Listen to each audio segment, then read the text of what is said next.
And now, introducing a man who during the shutdown took to the streets and sold his body just for some smoky thigh wings. When reached for comment, he said, "Have you ever had them? If you haven't had them, you can't judge. You just don't know. I would have done worse. No regrets." He salivates when he hears the word smoky. He is Glenn Clark. One of those mornings, huh?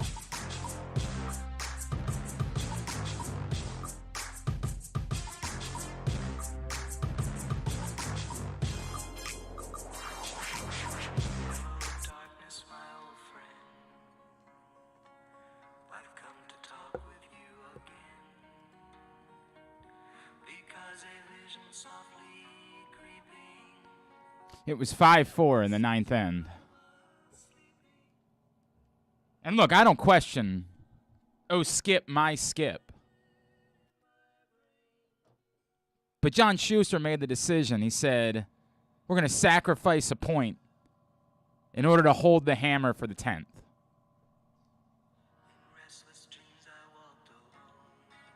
And again, I'm not a man who questions my Skip. I go to war for that man. Whatever he says, I do it. That's my Skip, John Schuster. And he said, well, go ahead and let him have this point. We won't even try to do anything about it. Because we want to hold the hammer for the 10th. Go down by 2. Which meant you'd have to hit the shot of your life on the final stone. But apparently, that was a better strategy than letting them have the hammer in a tie game. You know, again, who am I to question? Our Skip, Captain America. How'd that work out?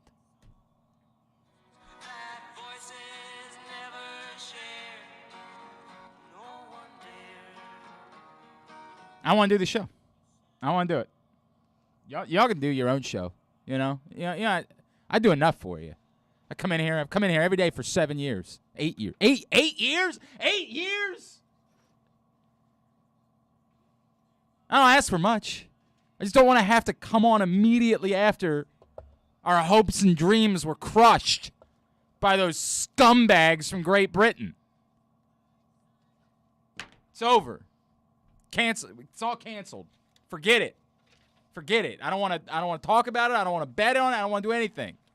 I just want to wallow in my misery. I want to eat a lot of terrible food for me. I want to dump an entire bag of shredded cheese down my throat. I want to sit and I want to listen to the sound of silence. Oh, I hit the wrong button. That was going all right. How am I supposed to? No offense to Keith Law, who's going to join us in a few minutes. How am I supposed to care about Adley Rutschman? They're not even playing baseball. Well, I guess he'll probably start in the minor leagues, so he will be. But you know what I mean? How am I supposed to talk about the Daytona 500 in these times, in these trying times in our country, when our heroes have failed us? How am I supposed to talk to John Klausmeier from Perry Hall, Calvert Hall alum, UMBC alum, Chase Briscoe crew chief? How am I supposed to do that? How am I supposed to be expected to do that? And by the way, why is Buffalo Springfield suddenly playing for my phone? How am I supposed to talk to Paul Cantabene about this season starting for Stevenson and him being announced for induction into the Pro Lacrosse Hall of Fame? How am I supposed to do that? How am I supposed to do that when this is all going on? How in the hell am I supposed to talk? Jake Funk has to be the happiest man on the face of the planet today. He got drunk at a Super Bowl parade yesterday. And I'm supposed to talk to him? Just hours removed from all of our dreams coming to a crushing conclusion? Forget it. I hope you prepared for something for today, Paul. I hope you've got something, because I refuse. I refuse to do this show when everything came to such. Why? Why? Again, look, man. I'm not here. I don't want to have to pull this out. I don't like doing this because I don't like questioning my Skip, our country's Skip, our singular leader in Los Estados Unidos. But let's be honest about something. I am an undefeated curling Skip. I have never been bested. Literally perfect for my career. Need I remind you? See that? Greatest curler ever. Skip of skips. They call me Skip Wise in some circles. Really? Really? Playing to get 2 in the final end? Really? That's the strategy? Really? Really? That's cool. I'm totally over it. I needed to spend a few minutes, needed to get it all worked out of my system. We'll go get the bronze, baby. That's just as good. I hear bronze is the new gold. That's what I hear. I hear bronze is the new gold. It's just, you know what? We already had the gold, so now we can sort of complete the collection a little bit. So we got that going for us, which is nice. Not like I pulled over in a gas station so I could watch the dramatic conclusion of the semifinal this morning. Also, let's talk about the fact they scheduled the semifinal for the same day as the last match of the regular season. Let's talk about that. What other sport has ever done that, huh? What's that about? Scheduling the semifinals for the same day. Imagine, right? Imagine in week 18 of the NFL season, you know, the Rams lose the 49ers. They turn around. They're like, all right, now run back out there. You got another game to play. The hell sport is this? I got a lot of questions. I got a lot of questions about how all of this works. No worries, though. I'm totally over it. I just need you guys to know I'm totally over. All's good. No problem whatsoever. Everything's groovy, man. Why? Why? What are you doing? What are we doing? What are you doing over there? We got to stop doing that. We're doing a show. I know we are. Stop playing with your phone. I'm not playing with. I'm getting Twitter handles. That's fine. Do that another time. Do that before the show. We can't do that during the show. People are watching you on camera thinking you're not listening to the show. Like, I'm looking at you. That doesn't matter. You're doing something else, Paul. We got cameras here. This isn't like radio. People are watching. We got to be engaged. This is Good Morning. It's Glenn Clark Radio. I'm Glenn. He's Paul. This is these are lessons. This is lesson time, right? Like, this is when it goes. I prepared shtick for a non-captive audience. And that's fine. I can live with that. I've made my bed for where I am at this point. I had plenty of prepared shtick coming in for this morning. I am quite upset about. Don't get me wrong. I'm quite upset about the fact that the U.S. lost in the semifinals of the curling. I'm very upset about that. I'm very upset about the hockey result from last night as well. I'm very upset about both of these things. I don't much care for either one of these things. But that being said, it's the Olympics. I don't really care all that much. It's more like it's what's happening. So I'm pretending, or not pretending, because that's not right. I do choose to care.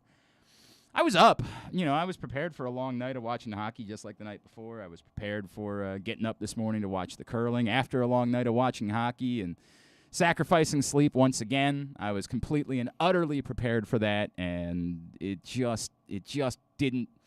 None of it went my way. Like, it would have been really nice to get one of the two, right? Like, it would have been really nice if I was going to lose all the sleep to at least have something to be happy about today. Instead, there's this. We got a great show. We'll talk about that. But, again, knowing there's not really a big sporting event coming up, this is sort of what I had to look forward to. The hell is the next time when I have my emotions up rooting for something? Hopefully Towson. That's not true. Towson basketball plays UNC Wilmington tonight. That's a good one. I'll be excited about that. That's what I got, though. That's where we're at. They're gonna meet again today and talk about baseball, so hopefully that turns into something. I hope so. I hope, but I don't have a lot of expectations or feelings about it whatsoever. Just one of those moments where it sort of all comes crushing in at once, where it all comes crushing down upon you, and you realize, sports all kind of sucks right now. It all kind of just sucks in the moment because there's just not a whole lot to be looking forward to. But we'll talk about it anyway. That's a hell of a sell. That's a hell of a sell for you to hang out with us for the next couple hours. Today's show is brought to you by the CIAA tournament, which gets underway on Tuesday at Royal Farms Arena here in Baltimore. CIAAtournament.org is how you get your tickets. That's CIAAtournament.org in order to get your tickets for the CIAA tournament. Looking forward to it. Looking forward to being a part of it. Looking forward to being down there. The event literally taking over the city. It ain't just a basketball tournament. There are plenty of other things that are going on throughout the event. Looking forward to the CIAA tournament again next week, and get your tickets, CIAAtournament.org. All right, so I told you what all is coming up on the program today, and yes, I am still bitter about the curling and the hockey from last night. Of course, if you listened to Simply the Bets yesterday, and you should be listening to Simply the Bets every week, you would know that Aaron Oster told you, look, bet on Canada. Bet on Canada in regulation. I know it's un-American, I know it's unpatriotic, but bet on Canada. And if you had, you would have made a few bucks. I did not. I bet, oh boy, I got bit last night. I bet on, I tried to play a local trifecta. I bet UMBC, Loyola, and Navy, and two out of three ain't bad, as Meatloaf once said. Loyola did not keep up their end of the bargain. That has been a struggle. I've got Loyola on Sunday. I'll be doing that game. They have really struggled of late, but so I made a little bit because I bet them all individually. I didn't trifecta. I didn't put it in a parlay. I bet them all individually. Then I turned around and said to myself, I made a couple bucks. Maybe I'll try to turn that into a couple of more bucks. And so I looked at some of the late NBA games, and I didn't like the lines, but I just said, I want to have action on something. And the money line was way too heavy for me to put any money on the Suns because it was like plus 1,000 or something like that for what ended up being a 4-point game. And, oh, yeah, Chris Paul got hurt. That's a thrill. That feels really good, too. Where's the sound of silence? I'll go right back to that. Hello, darkness, my old friend. No, that's the Disturbed version. That version sucked. God, that was awful. I don't know what that was. I have no clue why they decided to do that. People loved it. I mean, people like bad things all the time, constantly. Yeah. There's a lot of people. I wasn't a fan of it either. It was awful. I had no idea what the end concept was supposed to be. I swear I was like, all right, I'm gonna put some money on something. Let me look at these lines late, and I said I'll throw a couple bucks on the Warriors. Right? I get they're playing the Nuggets, but that kept the money pretty good for me. I was like, there's something to be made there. They had a huge lead late.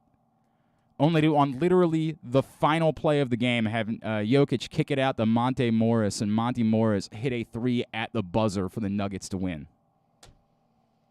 Stupid Disturbed song. Where is it? Where is it? Where is it?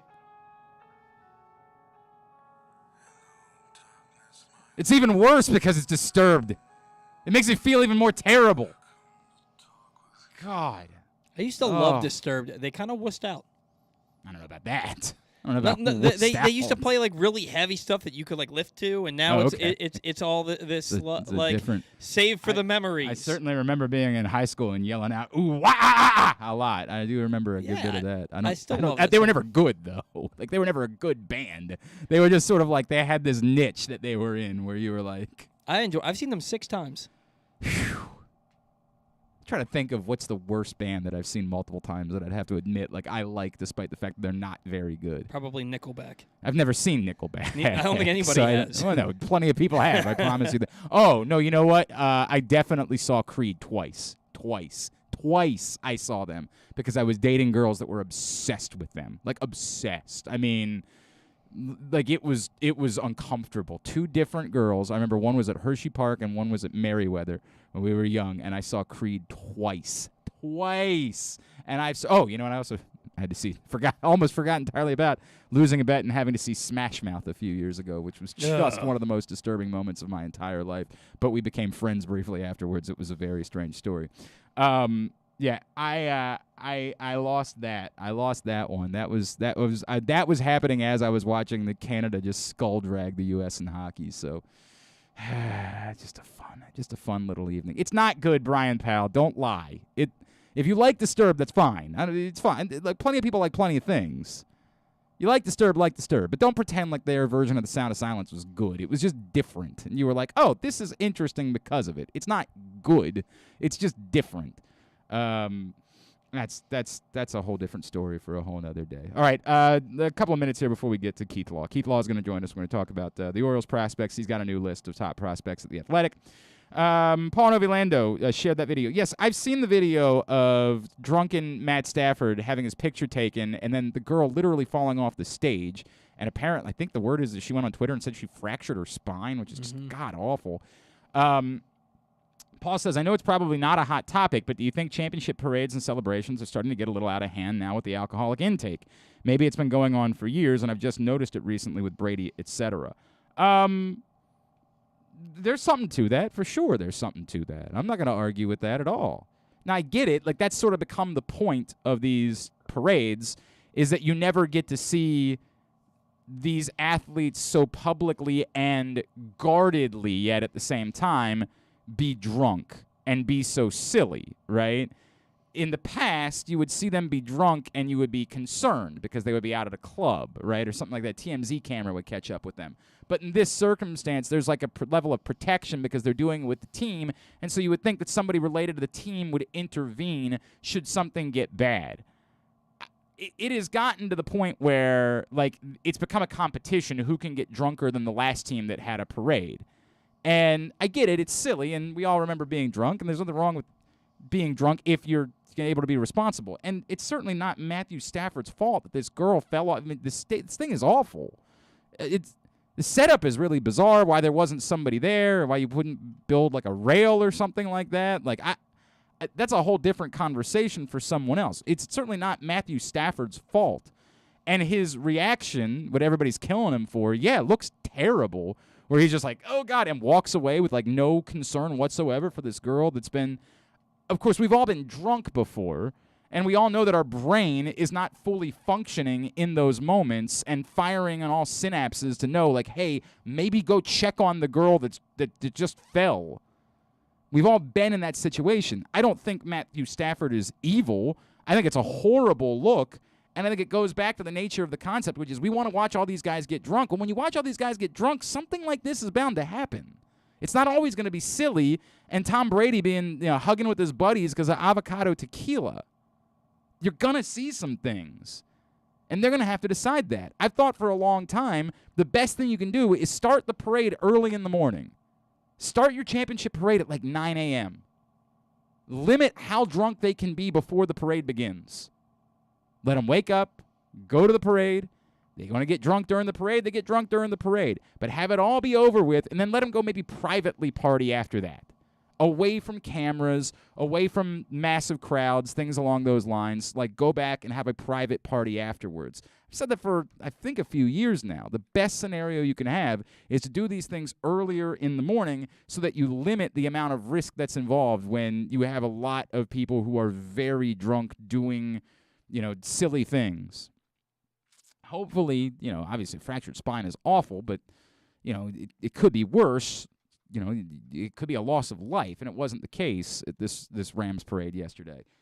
It's callous beyond what we see of Matthew Stafford. The ghouls that are sharing it, like just laughing about it or thinking that it's some sort of content, like a human being fell and fractured their back.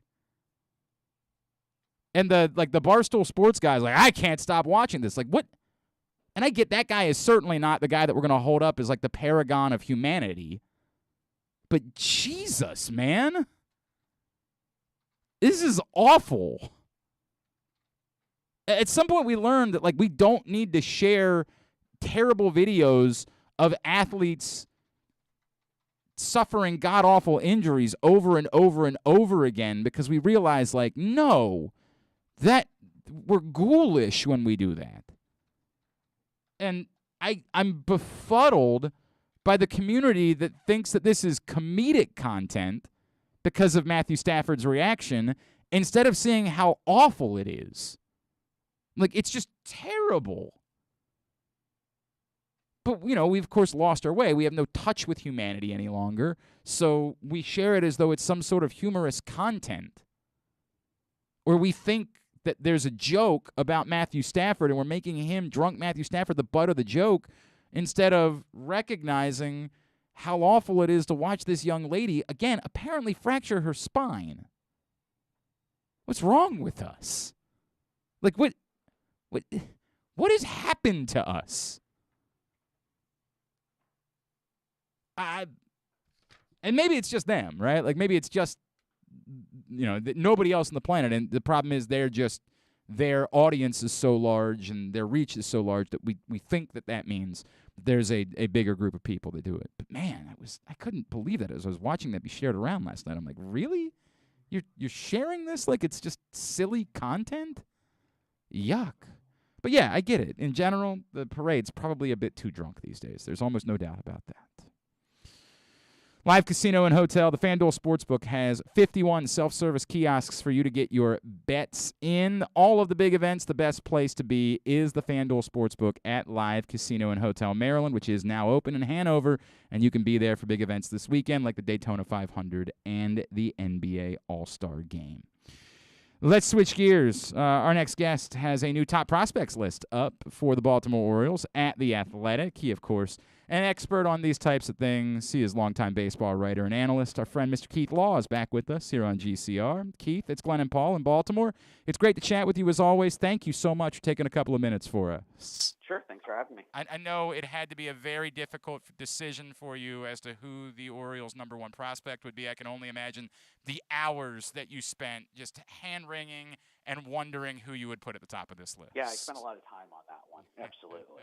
Especially since he was already number one overall on the list. Makes it really tough. Sort of boxed me into a corner. All right, Keith, I'm going to ask this question because I read your scouting of him, and I'm I can't help it. I'm always going to be nervous to some extent as someone who admittedly is a fan of these teams. I'm always going to be nervous that something that we say is can't miss actually can miss, or maybe miss is the wrong word because like Matt Wieters didn't miss. Matt Wieters was a hell of a baseball player. It's just that we thought he was going to be the second coming of the Messiah, right? How good truly is Adley Rutschman? Are we at the point where it would take almost divine intervention for him not to be a superstar for the next decade in this sport? Well, he's a catcher, right? He could get hurt. Catchers they wear down, they develop back and leg, knee injuries. Lots of things can go wrong, certainly. And I have a lot of catchers towards the top of my prospect rankings this year. It's not just Adley Rutschman. It's Gabriel Moreno from the Blue Jays, Francisco Alvarez from the Mets, Diego Cartaya from the Dodgers. There's huge positional value in a guy who can really catch and also projects to do something at the plate, but I fully acknowledge that there's a lot of risk involved. And if something goes wrong with Rutschman, that's it. That's by far the most likely thing that could derail him. Sure. Is injury. It's not that he's really had much of anything so far. As far as I know, he's never had like a back or a lower half injury, but he's a catcher. It could just happen. I don't worry about the bat. He's really disciplined. He has plenty of bat speed. He has power. And I don't really worry about the catching skills. Obviously, you guys know the story. He's been catching basically his whole life. And his arm is fine. His glove is fine. And people love the makeup and love working with him. I think realistically, if he stays healthy, we sort of set that aside. What's the lower bound for him? It's that he's an everyday player, and that's kind of it, right? The upper bound is he's an MVP type player, that this is Johnny Bench, Carlton Fisk, somebody like that. But there's always a chance that he just hits a little bit less than we think, and the power is a little bit less than we think. Maybe that plate discipline that looks so good, and maybe it's just because he's really taking advantage of lesser pitchers, and when he gets to the majors, it won't hold up. I don't believe any of that's true. I'm just sort of giving you what's the lower estimate, and then what? He's a 2.5 to 3 WAR player for a bunch of years. Well, I mean, it's not what you wanted, but there are way worse outcomes. And I think you'd have to. I still think. How about this? I would absolutely bet he'll be better than Matt Wieters. Not because I'm saying this guy's so much of a better prospect, because I thought Matt Wieters was going to be a star, just like you guys did. Mm-hmm. But Rutschman's skill set is a little different, and I think a little more predictable. Like I feel more confident in some of the things Rutschman can already do, carrying over to his major league career. Well, and I appreciate what you said in the piece, which is that even if he was a right fielder, his bat alone would still probably have him as a top 20 prospect, right? Like even if the position didn't, and his defensive ability, even if it was just sort of he was a middle of the road player otherwise, the bat alone would make him a top 20 prospect. And I think the danger here, Keith, we're looking at all this within the the guise of a rebuild, right?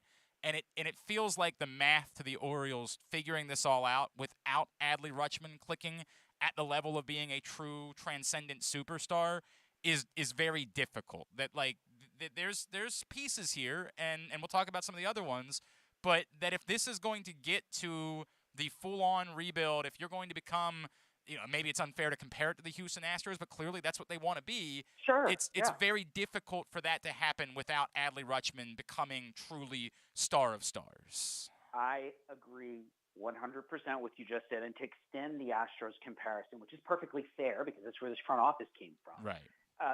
The Astros had some wiggle room. When Lunau and Elias and company all got there, and Sig as well, when they all got there, George Springer was already in the house. Right. There was no George Springer there when this group got to Baltimore. And then they had, they really hit on the high picks. They happened to pick they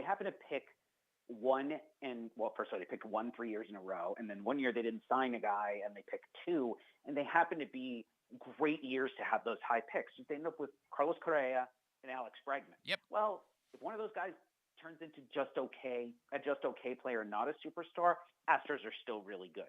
If Adley Rutschman doesn't turn into a superstar, I would not say all hope is lost, but I agree with you. It is much harder to figure out how this team becomes a contender, especially in a more difficult division, without Adley Rutschman becoming a star. It's exactly where I am. And it feels like an awful lot of pressure to put on one person. It's not his, it does.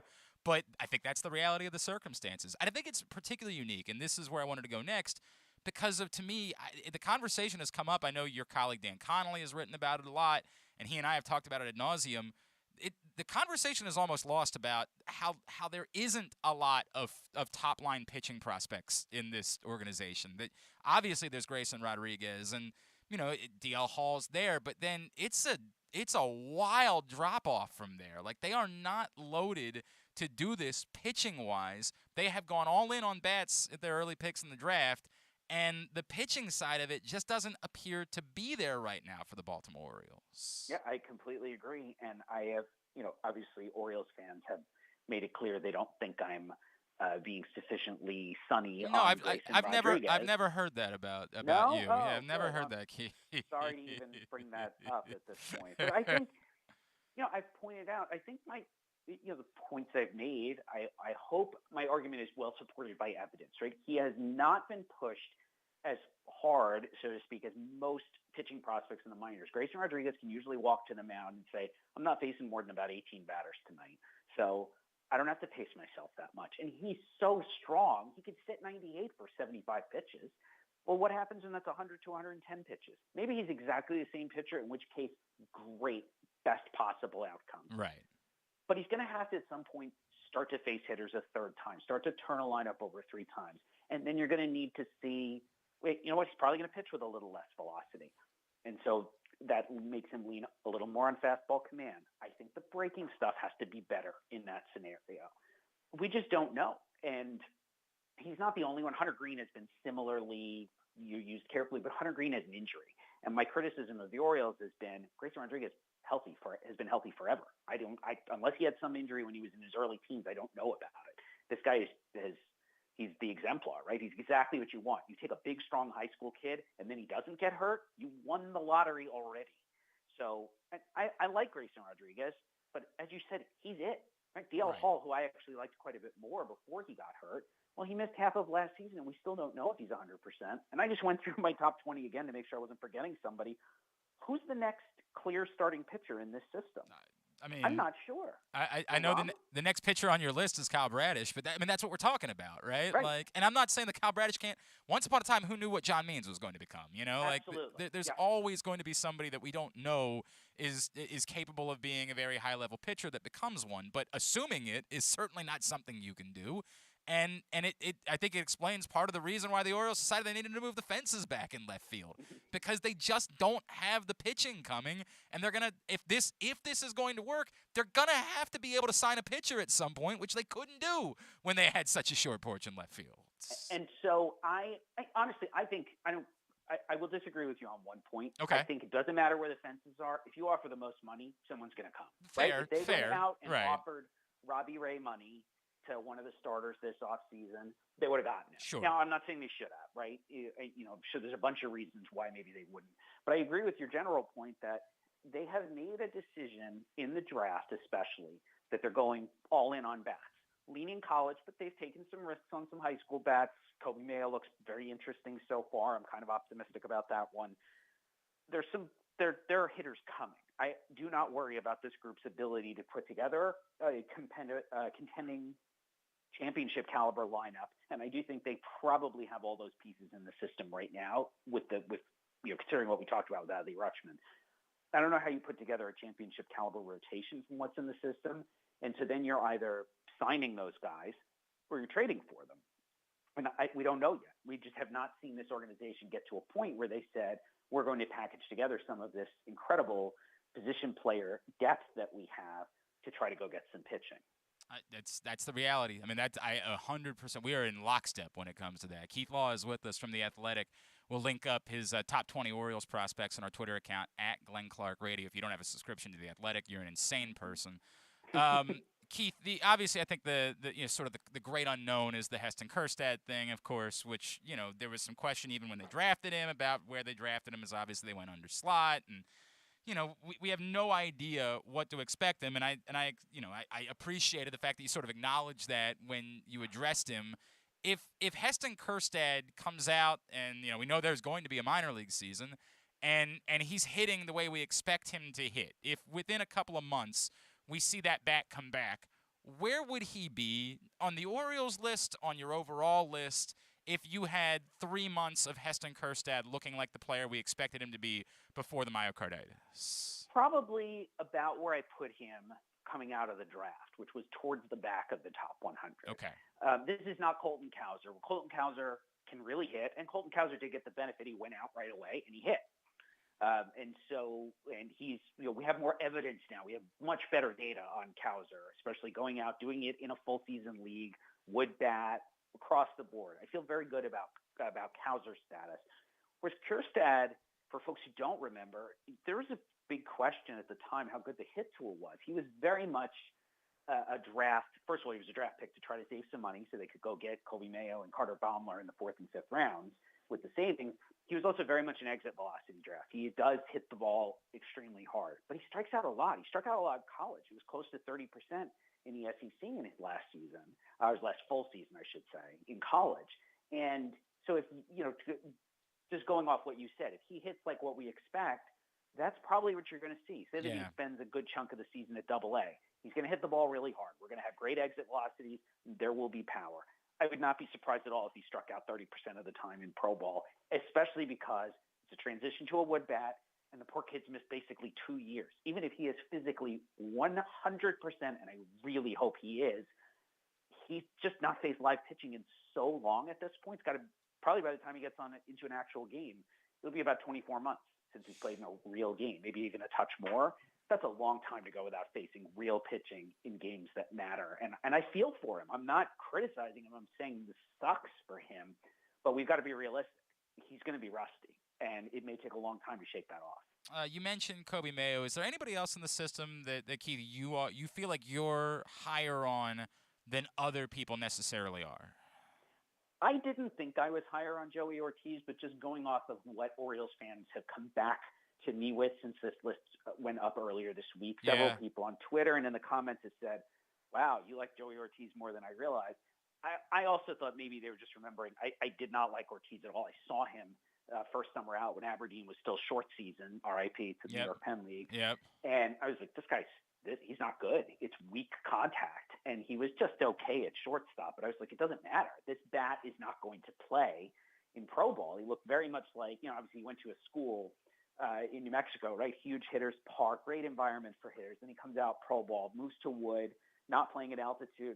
Well, there's nothing there. To Ortiz's great credit, he changed his swing with the help from Orioles player development. He got a lot stronger. And I saw him I think the first game of the season, actually, or certainly the first series of the minor league season last year, and was even sitting with somebody from the Orioles front office who said to me, oh yeah, he is because I said, did he change his swing? He looks completely different. And they said, yeah, he is a different guy. Sure enough, I think it's absolutely, I think it's real. I think it's sustainable. I actually said at the end of the prospect rank, at the end of the Orioles rankings, I'm not going to predict he makes the top 100 next year, because if he hits like that, he should be their shortstop by the middle of the season. He should actually graduate from the list, because I think he's that ready and who's blocking, right? They Right. have Oh, yeah, they have the nothing. opportunity Yeah, there. 100%. Right. Yep. Right. Oh, it is the area where there's the most opportunity. There is no question about that whatsoever. Keith, have you started thinking about the draft for this summer? Obviously, it's relevant here in Baltimore. As Yeah. we're assuming the Orioles are going to have the #1 pick, of course. Right. No, I think Yeah. I would actually, knowing very little about what's really being discussed in the CBA, my guess is if there are significant changes to the draft, they'll put it in for next year. That's it's what too I late. would think. You so. really shouldn't be changing. That wouldn't be fair to anybody. Right. I think. And to answer your question, yes, I'm going down to Georgia on Monday, at the very least, to see Drew Jones. Okay. Depending on weather and schedule, if I can get Tamar Johnson on the same trip, I will. Otherwise, I'll just go back. Obviously, these are two of the top 5 players in the draft. They must be in the Orioles' decision set. It will be very interesting to see, though. This is not a good crop of college position players, and that's who the Orioles want to take when they pick in the single digits. Yep. Other than maybe Brock Jones at Stanford, who I don't know if he's really their preferred type of college position player. He's more of the toolsy athlete, a little less of the high performance, great batted ball data. Not that he doesn't have that, but he's a little bit of a different profile. Do they just say, you know what, we're just going to, if this is a high school hitter year, we're going to take the best high school hitter that we see out there? Or do they try to get creative again with the money? Can Brooks Lee be in the conversation at all there? Brooks Lee, I think that's a stretch. Okay. I don't think so. And I actually know exactly what weekend I'm trying to go see him, because they don't match up against a lot of good opposition, but they've got one series where he might see some good pitching. Okay. I think he's more of a 10 to 20 type pick. Okay. Now maybe he gets pushed up because he's a college guy, right? Right. But there's always a flight to the safety of the college player in the first round. I don't think he's 1-1. Okay, I can understand. Look, I think you need to get a transcendent talent when you have a 1-1. I completely understand that. Like, you have to get somebody, an Adley Rutschman type, and if that requires you to go to high, the weird part again is the timeline, right? Like, drafting a high school bat right now does not seem to fit with the timeline of Adley Rutschman coming to the major leagues this season, right? Like, that's the awkward part about all this conversation.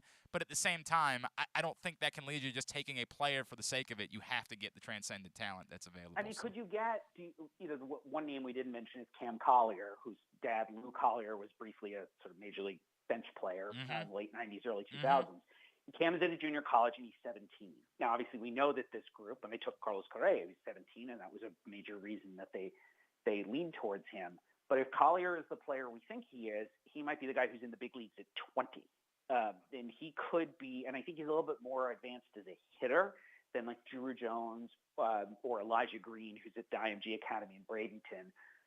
I have no particular reason to say that the Orioles would take Collier, but I could see them giving him some extra points in the model for his youth and for this idea that he's a good enough hitter that he could move more quickly than your typical high school player. He and Tamar Johnson are the two guys who might just hit their way to the big leagues before they turn 21. Okay, that's interesting. All right, Keith Law, at Keith Law on Twitter, of course, The Athletic for all of the rankings. What else can I plug for you? The Inside Game, anything? What can I get a plug in for? You've been really good to take the time for us this morning, Keith. Sure. The Inside Game, my second book, Smart Baseball, is my first book. They are both out in paperback now.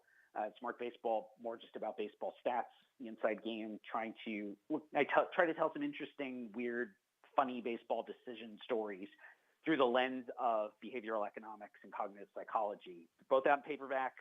I recommend folks, if you have an independent bookstore near you, they could really use your business. The pandemic's been very hard on places like that. And if you don't have one, I love bookshop.org, which also tries to support independent bookstores through every sale. Excellent. Keith Law, really appreciate taking the time for us this morning, sir. Thanks so much. We'll talk again down the road, all right? My pleasure. Keith Law from The Athletic checking in with us here on GCR. And echoing a lot of things that we've been talking about for the last couple of years, frankly, in relation to where the Orioles find themselves and why I was not as offended as some people were about moving the fences back. I still haven't gotten over the left center field thing, and you're not going to get me to get over the left center field thing. It's an eyesore. It's an abomination. I mean, it just looks awful. But the understanding of the need to move the fences back, and to Keith's point, is we have talked about this, yes. There is always an amount of money that you can pay in order to get pitchers to come somewhere. But you were in the position where you're going to have to overpay them to get them to come to Baltimore. And that, just doing that for funsies, not necessarily something that makes a whole lot of sense. Trying to get it a bit more in line with the rest of Major League Baseball so that you can be competitive in attempting to sign a pitcher, makes way more sense to me. But it ain't there is the point. The point is, it ain't there. You can't solve this internally. You can get there. His quote really struck me. There's a championship caliber lineup within this system. There ain't a championship caliber rotation. We agree. And again, I'd still think that once some of the pieces get there, you're going to need to get some outside pieces, as well at certain positions on the field. It's just the idea that you're going to have all 9 of them pan out and work out perfectly. That seems like a stretch. But you're close enough that if you got 7 or 8 of them, you just need a Seth Smith type to finish it out. That's the sense that I get about that. But thank you to Keith for taking the time for us. Today's show is also brought to you by Underdog Fantasy Football. Football season is over, but you can play basketball, you can play hockey.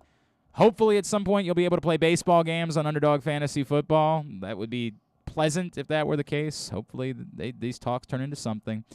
And when you make your first deposit at Underdog Fantasy Football, up to $100, if you use the code PRESSBOX, we're going to match it with free money for you to play with. Again, UnderdogFantasy.com or download the Underdog app in order to play Underdog Fantasy Football. When we come back in, we're going to chat. I was talking yesterday during Simply the Bets. Daytona 500 is on Sunday. We'd like to have an annual catch-up with our next guest. It's John Klausmeier. He's the crew chief for Chase Briscoe, and he's our own. He's from Perry Hall. We'll chat with him next. Glenn Clark Radio. After being virtual in 2021, the CIAA Men's and Women's Basketball Tournament is headed to Charm City this February 22nd through 26th. The CIAA is an event that has become a celebration of family, culture, and accomplishments that uplift and strengthen the African American community. See the excitement in person as some of the best college basketball in the country comes to Baltimore's Royal Farms Arena with the CIAA Men's and Women's Conference Tournament. Get your tickets now at CIAAtournament.org. That's CIAAtournament.org. Sports betting has come to Maryland, and we're ready to help you win some money. Tune in for Simply the Bets with Glenn Clark and Paul Valley every Wednesday morning at 11:30. FanDuel Sportsbook GM Bruce Billick and VSiN's Aaron Oster join the guys every week to give you all of the info you need and even to offer a few winners. So come win some money with us on Simply the Bets every Wednesday at 11:30 a.m. Brought to you by the FanDuel Sportsbook at Live Casino and Hotel Maryland. Listen at PressBoxOnline.com/radio and watch at YouTube.com/PressBoxOnline. Glory Days Grill's winter seasonal menu is back with comfort classics like their house-made meatloaf and short rib grilled cheese. It also features the center-cut sirloin with grilled shrimp, the char-grilled pork tenderloin, grilled meatloaf sandwich, smoky thigh wings with Alabama barbecue sauce, and a Brussels and bacon appetizer. All of these items pair well with Devil's Backbone 8-Point IPA or their anniversary IPA brewed by Devil's Backbone. And try their seasonal cocktails, Blood Orange Bourbon Cider, Apple Ginger Mule, and Captain's Hot Cider. Find out more and get your order in today at glorydaysgrill.com. Great food, good sports. It's another cold winter here in Baltimore, but this time there's no hot stove to warm you up. Hi, I'm Paul Valley, and while there may be no activity in the world of baseball, I'll still be here every week with my co-host Zach Goodman to give you all the latest in the CBA negotiations as teams look to get back on the field in time for spring training. You can watch us live every Saturday from 10 a.m. to noon at youtube.com/PressBoxOnline or Facebook.com/PressBoxSports and listen at PressBoxOnline.com/radio. So tune in every Saturday from 10 a.m. to noon for the latest in baseball coverage right here on the Bat Around. We can't imagine why you'd want to, but you can watch GCR live. It's at Facebook.com/PressBoxSports and try to guess whether these guys are wearing any pants. All right, back in here on GCR. Coming up on Sunday, the Daytona 500, and that means we've done this, I feel like, every year for, I don't even know how long at this point, because this is one of my favorite people, of course, the pride of Perry Hall, Calvert Hall alum, UMBC alum, and the crew chief for Chase Briscoe. He is our buddy Johnny Klausmeier, and he's back with us now here on GCR. John, it's Glenn. It's great to catch up again, man. Thank you so much for taking a couple of minutes for us. No problem. Thank you all for having me. It's always great to chat with you. Before I get to Daytona and Chase and everything, I know it didn't go your way out there, but what was it like being a part of that thing out at the Coliseum? That was so unbelievably cool to look at. Oh yeah, it was wild. So, yeah, for those that don't know, we raced inside the LA Coliseum for the first time. So they basically made the track in a 3-week period, set everything up. We raced, and they've actually already torn it down. I think they're having rugby tournaments there now. So it's pretty impressive feat just from an infrastructure standpoint, logistics and everything to do that. But yeah, it was awesome. So we went out there, and it was kind of like a short track style racing where you had some heat races, and then you had to advance out of your heat race into the main event. And we were able to do that with Chase, and it was a good showing for the heat race. And then we had some mechanical issues in the actual Coliseum.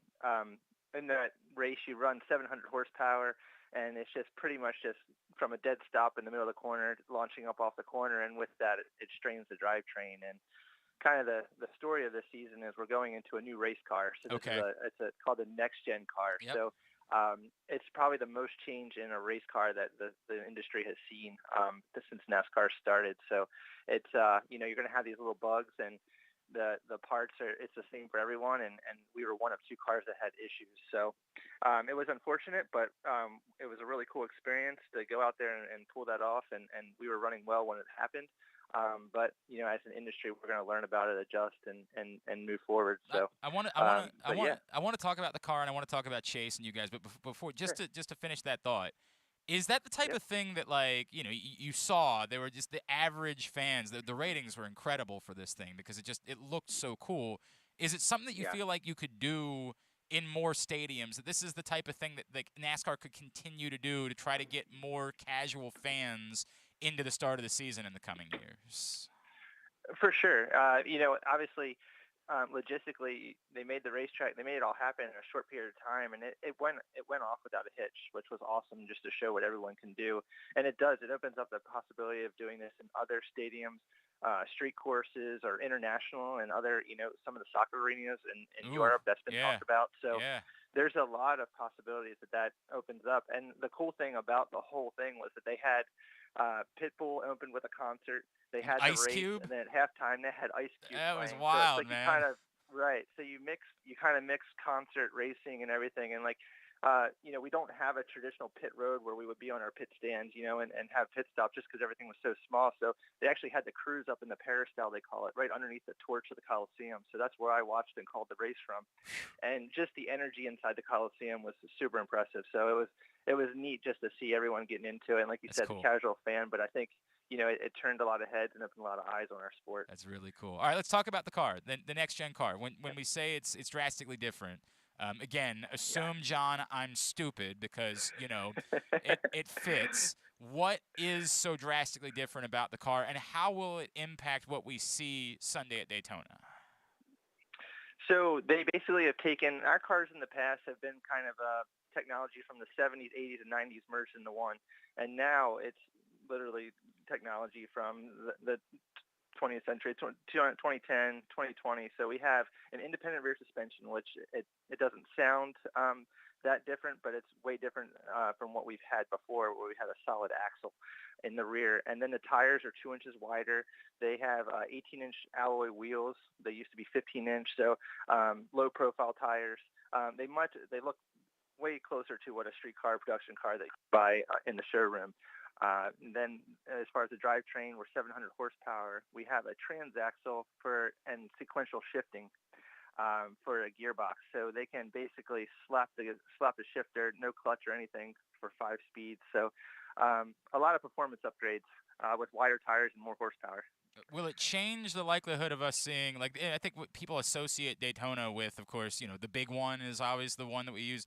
Is it going to change super speedway racing at all? And what we all know is the likelihood for some sort of crazy scene with a wild crash at some point during the course of this race. You're definitely going to still see a wild crash. Okay. I can guarantee that. Okay. Yeah, that doesn't really change the complexion of the race at all. Yep. We have the cars are still running in packs because at Daytona it's so big, they're pretty much wide open throttle all the way around the track, so the cars are going to be packed up. So if someone makes a mistake, you pretty much get caught up in it. So you're still going to kind of see that aspect of it. But at the same time, the cars they're much lower. They look cooler. It's maybe more representative of what you drive now on the street. He is John Klausmeier. He is the crew chief for Chase Briscoe. He's getting ready for the Daytona 500 coming up this Sunday. Of course, the duels tonight as well down at Daytona. John, okay, so your first season with Chase last year, what did you learn about him as a driver, as a team, and how much more confident are you going into year 2 because of having a year under your belts together and sort of figuring each other out? Yeah, I think the biggest thing we learned is obviously, Chase is a talented driver. We had some bright spots. We had some top 10 finishes. We led some laps. And, being a rookie last year was tough with the COVID protocols and everything. We showed up to the track and you didn't get any practice. So you were just pretty much thrown to the wolves. You would start the race. You didn't get to qualify in order or anything like that. So, it's pretty much just go right from the start. And, that's tough for a rookie. You're racing against guys that have been doing this 20, 25 years. So it was a learning curve for sure. But, what doesn't kill you makes you stronger, right? So we found some areas that we need to work on. And the new car, is going to be a reset for everyone for this year. And I feel like it's going to help us because it'll level the playing field for, us relative to the competition. So with having a rookie driver. But as far as a team, we've been the crew guys and everything. We've been together for a long time. Chase is new to our, our team, but he definitely has the talent and he's got the grit to figure it out. And, we've been testing a lot in the off season. We've had really good tests. We went to the Coliseum and we were running, 4th when we had our issues. So I'm really looking forward to carrying that momentum, into this year. I think you get a year under your belt. You kind of know the competition level and what to expect. And, you have to adjust and figure out your weaknesses. And I feel like we've addressed that well in our all season. Do you go into a week like this, like, truly believe it? Again, on paper, right? You guys haven't won yet. No. Do you go into a week like this truly believing that you're capable of winning a race like the Daytona 500, or do your goals have to be more practical? Like, hey, we just want to run well and keep the momentum building to a point like we feel like we're capable of breaking through. Yeah, Daytona is it's a unique race. I won it 2 years ago with Kurt Busch, and it's very unique. It's you have to be there at the end. You have to survive that big one. It's a survival race more than it is just staying up front the whole time, because that's essentially impossible to do because there's going to be people coming and going to the lead. So you have to survive. So with that, I mean, you saw last year, you saw first-time winner Michael McDowell win it. So I definitely think it's capable. You really never know what's going to happen here. It's a big unknown. There's a lot of, very popular drivers like Kyle Busch that hasn't won it in 16 years. Right. So there are a lot of unknowns that go to this race. So I'm 100% confident that we have a shot to win if you can put yourself in position at the end. Does it matter as much, like you bring up winning a couple years ago with Kurt, and like, Stuart Haas has had a good run at Daytona over the years. Is that as important as anything? I'm constantly told, John, I've dipped my toes into betting these races, right? Like, and I'm constantly told that at Daytona, team is as important as anything else, right? Like, in different speedways. Is that true, that just like being part of a strong team is going to benefit you on Sunday more than maybe it would at other racetracks? It is for sure, because as I said, the cars are wide open throttle, they're packed up, so you work with your teammates a lot. So our pit strategy and everything you can't just do it yourself. You have to have other cars to go fast to get the draft. So you can't just be out there individually on your own program and everything and expect to win the race. You have to work together as a team.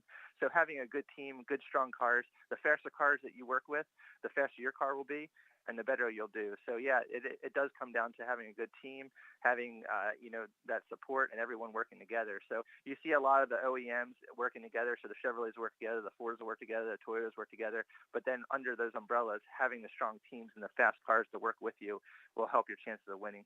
All right, let's do it this way. We'll win. Chase will win the race on Sunday if blank. If what, John?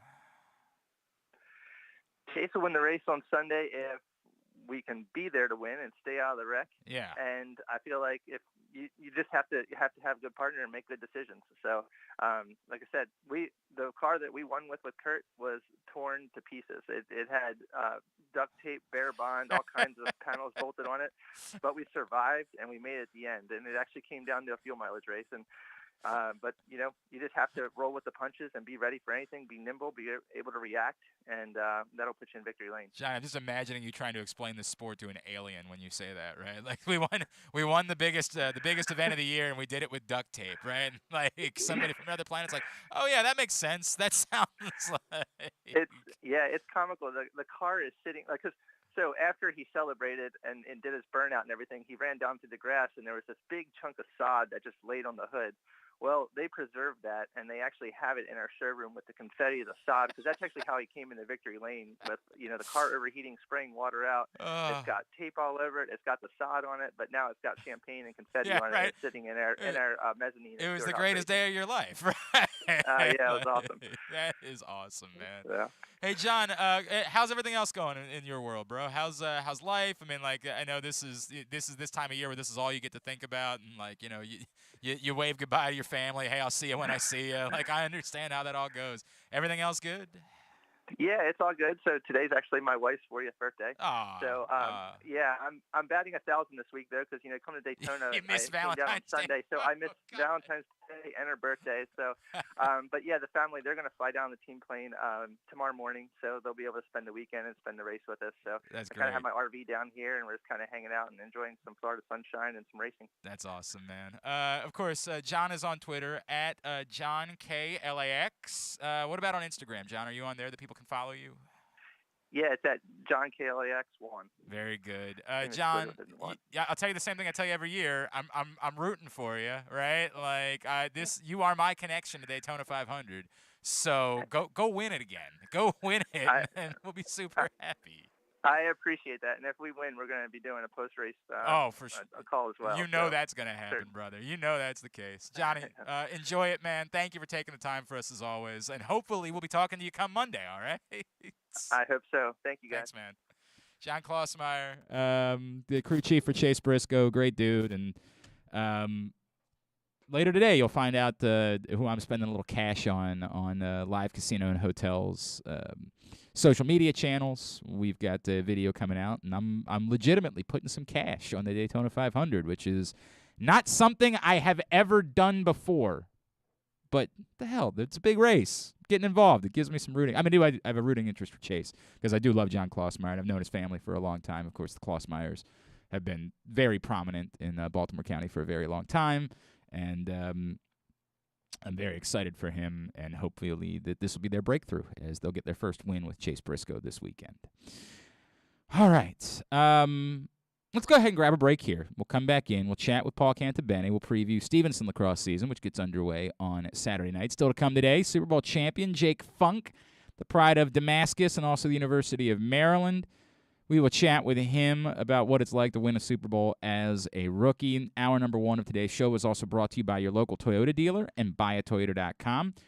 Whether your focus is luxury and comfort, convenience and technologically advanced connectivity, or sporty performance and aggressive styling, we've got the perfect Highlander for you. Check out buyatoyota.com for deals on new Highlanders from your local Toyota dealer today. Glenn Clark Radio. Sports fans, the wait is over. The all-new FanDuel Sportsbook is now open at Live Casino and Hotel in Hanover, Maryland. This is your chance to win big right in your own backyard. Bet on every sport with self-service kiosks and watch all of the action from the best seat in the house. Make every moment more at the all-new FanDuel Sportsbook at Live Casino and Hotel in Hanover. Please play responsibly. Gambling problem? Please call 1-800-GAMBLER or visit mdgamblinghelp.org. That first sip.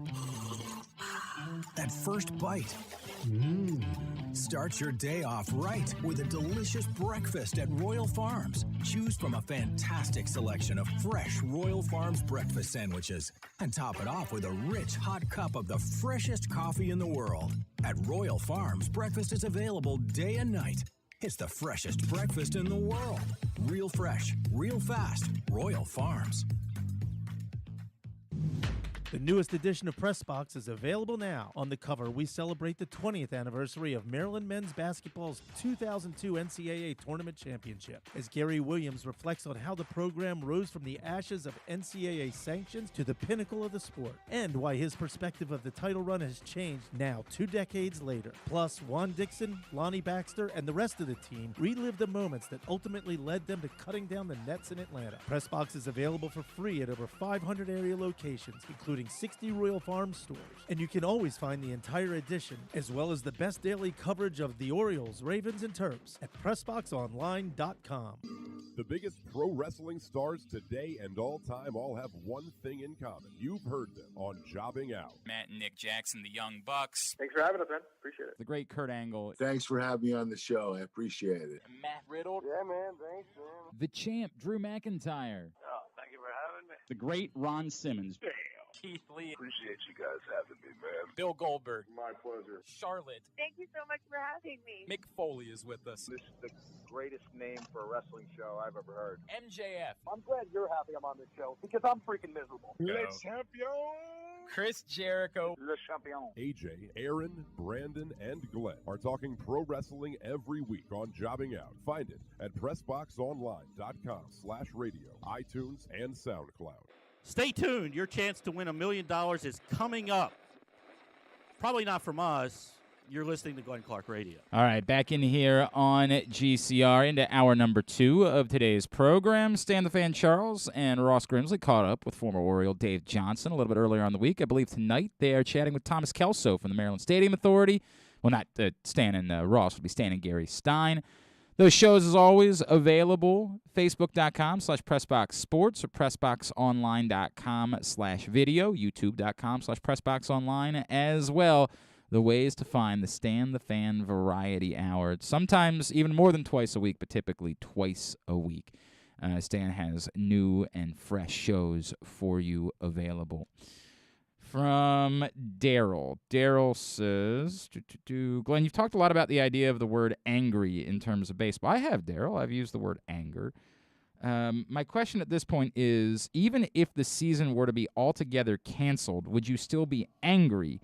You seem to think that this is in relation to the fact that the Orioles are not any good. So if there wasn't a season at all, why would you be angry? I'm making the point in which to say losing baseball at all should make you angry. It shouldn't matter how good the team is. Okay? I mean, I don't know what to tell you. Like, would I be angry that there would be no season at all? Yeah, of course. I mean, I sort of said that. Like, I still like watching the playoffs. I still like the idea of there not being a season at all, which I can't fathom. I'm not even willing to consider that at this point. Yes, of course that would make me angry. And I'm not trying to tell you that, like, I hate baseball because the Orioles are likely to stink. I've never said that. I said I'm less in tune. It has less direct impact on me, and so it does. It makes it more difficult for something to make me angry. And I know that there are people that are very romantic about just the concept of baseball. Our buddy Eric Arditi was like tweeting out this morning, like, I miss seeing the videos of catcher's mitts popping and just hearing the sound. And like, if you love baseball, I don't belittle that. I'm sort of past that stage of my life with much of anything. I like football a lot. I hate preseason football. I despise it. I'm just not interested in watching things that aren't legitimate competition. So I'm the wrong person to talk to about this. For what it's worth, I love being at spring training. When I lived in Arizona, I would legitimately schedule my week around maximizing how many games I could attend.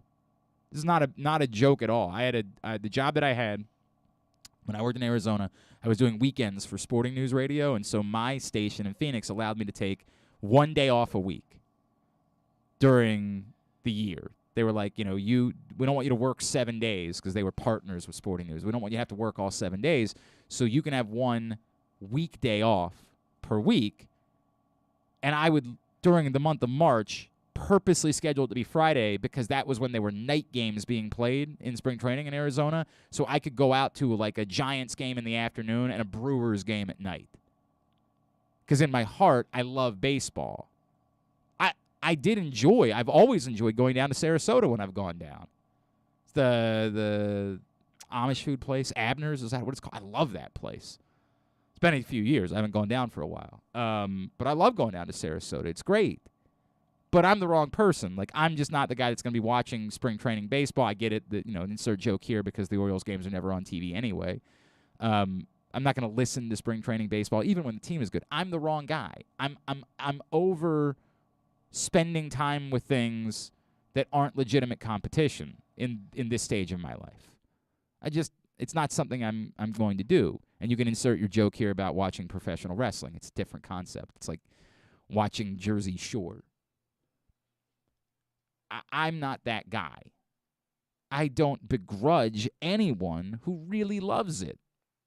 And it's in your DNA. It's in your blood to be that person. I don't begrudge you that at all. Nothing wrong with that. It's just not for me. I'd rather watch college lacrosse. I'd rather watch college basketball. I'd rather watch curling even when my heart gets broken. That's it. That's the only difference. But, I mean, I just don't... Talking about them losing an entire season, I have no idea where that's coming from. Could we get to that point? Of course we could. But I'd be stunned if that was to be the case. All right.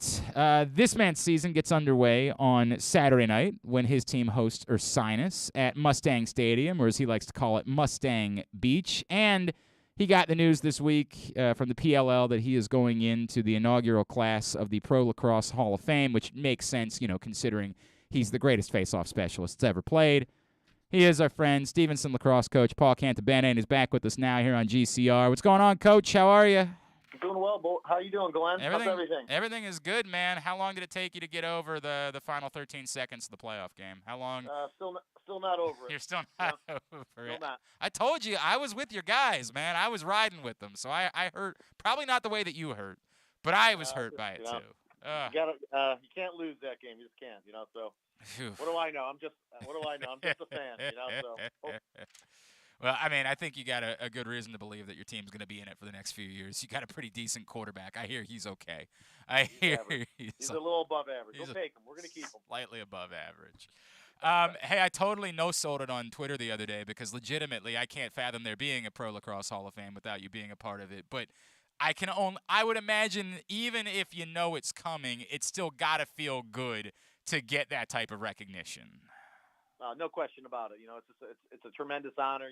20 years of pro lacrosse and to be inducted in their first Hall of Fame is tremendous. So very blessed, and a lot of people helped me along the way, and to be with that class and those guys. I mean, those are legends.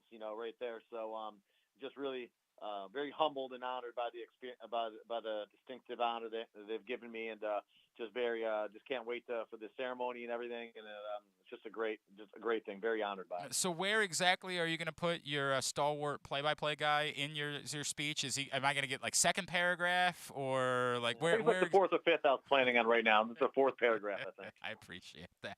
I'm not. No problem. I assure you. I don't want to forget you. I'm not actually expecting. I want to make that very clear. Coach, obviously a different world for you guys. We learned that last season, of course, in conference with some new competition, and this is uncharted territory. You guys aren't picked to win the conference this year, and you've never experienced that before. What did it do for your team to go through something like that last year, getting punched in the mouth the way you did in the championship game against York? And how much hunger do you feel like your guys have because of it to retake the conference crown? I mean, we love competition. First of all, we love York's in the conference, and we love that. I mean, Eastern's very good as well, and we think that makes our conference better. Strong conference makes for better quality of schedule, and so we think that's really good. We love that York's in it. We beat them in the first game. I thought we played really tough in the first game and beat them. In the second game, we didn't. They punched us in the face, and we didn't react well at all. And so, that's on me. I got to get our team more prepared. But I think our guys are very motivated for the season. I think we're a much tougher team this year, and we're ready to go. We got some really good key parts back from injury, or a good senior coming back to really help us. And I think our freshman class is good. And so, we're excited about it. I think they're really hungry. They know they have how to play. And I think our two scrimmages have been excellent to help us get prepared for a really tough Ursinus team come Saturday night. All right, so in getting ready, we're chatting with Paul Cantabene, the head coach at Stevenson, and getting ready for our broadcast on Saturday night. What jumps out at me, you referenced there are a lot of new faces on this team. This is about as many as I can remember there being new faces. How much of an impact are you expecting from this group? I would assume at this point, when you have this many of them, there's going to have to be some sort of impact from this group. Well, there's no question. They're going to definitely impact us. We have a few transfers that are going to help us right away. Mitch Latchman transferred from Bryant. He's a freshman eligibility-wise for us, and a big 6'5" guy that can really shoot the ball. He sees the field well. He's going to help us a ton. We have an excellent freshman class. You're going to see some freshman midfielders play for us right off the bat. Jack Scalati and Lucas Ingley, and and Grant Zick are all big, strong, athletic midfielders or old school midfielders that can play both ends of the field. So we're really excited to get them out there. And we have some other guys that are going to help us as well. Especially getting Nolan Inigas healthy. He blew out his knee last year, a face-off guy. We think he's one of the best kids in the country. Big, strong kid. And then to back him up, Dan Fisher, transfer from Villanova, a face-off guy too. So we think we got two really strong guys there. I didn't think we were weak facing off last year, but it wasn't one of our strengths either. So I think this year it's going to be one of our strengths. And being solid up the middle is really going to help us. Having those two guys, having Mark Paus back in the cage helping us do that, and having a majority of our defense back. We know we're going to have to rely on our defense to be great, but our new guys are going to help us, and they're going to help us right away. And so we're excited to see them play. They've learned a lot so far, and I think that they're going to be really good players for us for a long time. Your top goal scorers from a year ago are gone. Where do the goals come from? Whose sort of responsibility is that going to be going into the season? Oh, well, we got, even though we lost, Connor Nelson, who graduated and moved on to life, and Jacob Tatum, he's already engaged and working on his wedding. Wow. We lost him, and, Dylan's not back this year. We hope to have him back next year. But, you're going to see a lot out of, I think Cam Lydig. You're going to see a lot out of Ryan Coleman. Cam Lydig is a preseason All-American. Ryan Coleman's a, second preseason, third-team All-American. You're going to see a lot out of him. You're going to see a lot out of Josh Brannon, who's going to play attack in midfielder for us. You're going to see a lot out of Shane Ford, I think, who's going to play attack for us and really help us there. And he's such a tough kid. And you see in, Mitch Lashman, a transfer, he's going to, score a lot of goals. And I think we're going to be a team that gets a lot of goals out of a lot of people. I think we're not going to rely on one person to get us 60 goals. We're going to hopefully have 6, 20 to 30 goal scorers in that way. And I think we have a lot of guys that can hurt you in a lot of different ways. But for us, we got to do a great job clearing the ball. We got to win face-offs. Give our defense a break for them to be great all the time. And we have to shoot the ball 35 to 40%. If we can do those things, I think we're going to be pretty successful. You referenced Mark Paust a second ago. I was actually just chatting with him a couple weeks ago, not even realizing that he had ended up coming back, which is great news, of course.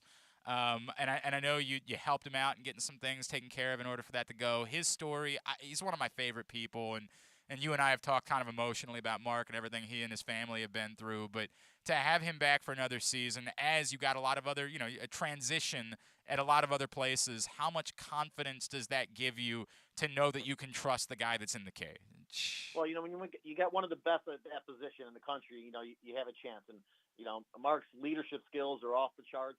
I think everybody respects him and how hard he works. And, he just gives us a guy back there that we can trust. We think our other goalies and Justin Sarkeesian and, Logan Moore, Logan Moore and Paul DeFleury, backup goalies are great, but Mark's the next level goalie, for us. And we think he's really going to be there. It also helps Matt Wilson and Ryan Quinn and Maul Levy and, Eddie Masterson and Matt Shell, all our D guys really just trust him so much. And so, and he stole a few games for us last year. And I think this year he's going to probably steal a few more. He's just a guy that we know is going to be there and how he's going to play every day. Have you guys sensed anything? Like, I've talked to a lot of the coaches as the season got underway. The shot clock reset, is it that big of a deal, or is it something that you don't think we're even going to notice until like the one scenario where it plays out? We're like, oh, that's interesting. Is it not that big of a deal for it to not reset to the full 80? I really don't. I mean, for us, in practice, how we've done it in the scrimmages really hasn't been a factor.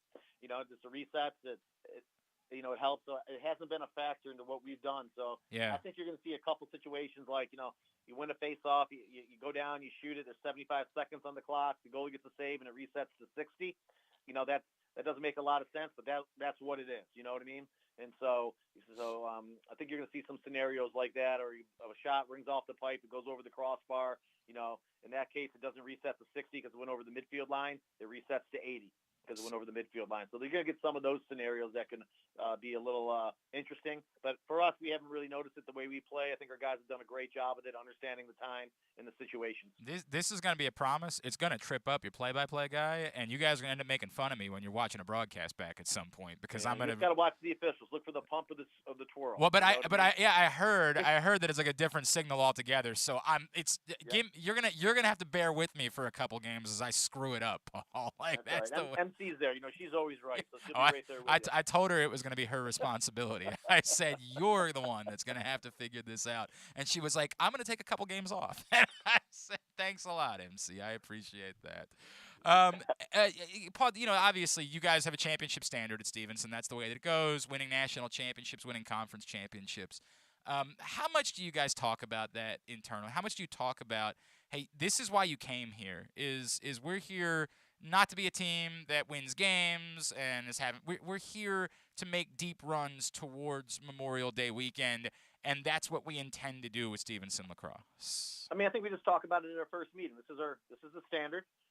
This is what we want to achieve, and this is how we got to go about it. And I think we do that. We don't talk much about it after that. I think how we play is really important. The intensity we bring, the toughness we bring each and every day will translate to the game field. And so, we want to win. Our guys want to win. Winning's important to us, and how we win is important to us.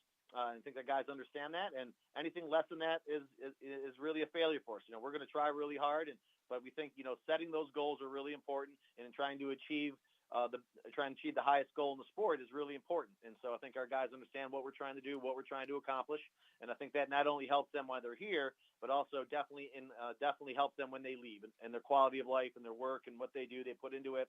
So they set high goals.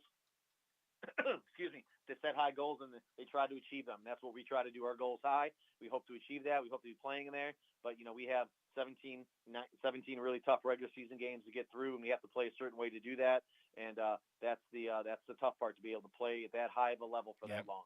It all gets underway Saturday night against Ursinus at Mustang Stadium. You can find out more by going to GoMustangSports.com. And this year's Mustang Classic comes up in March.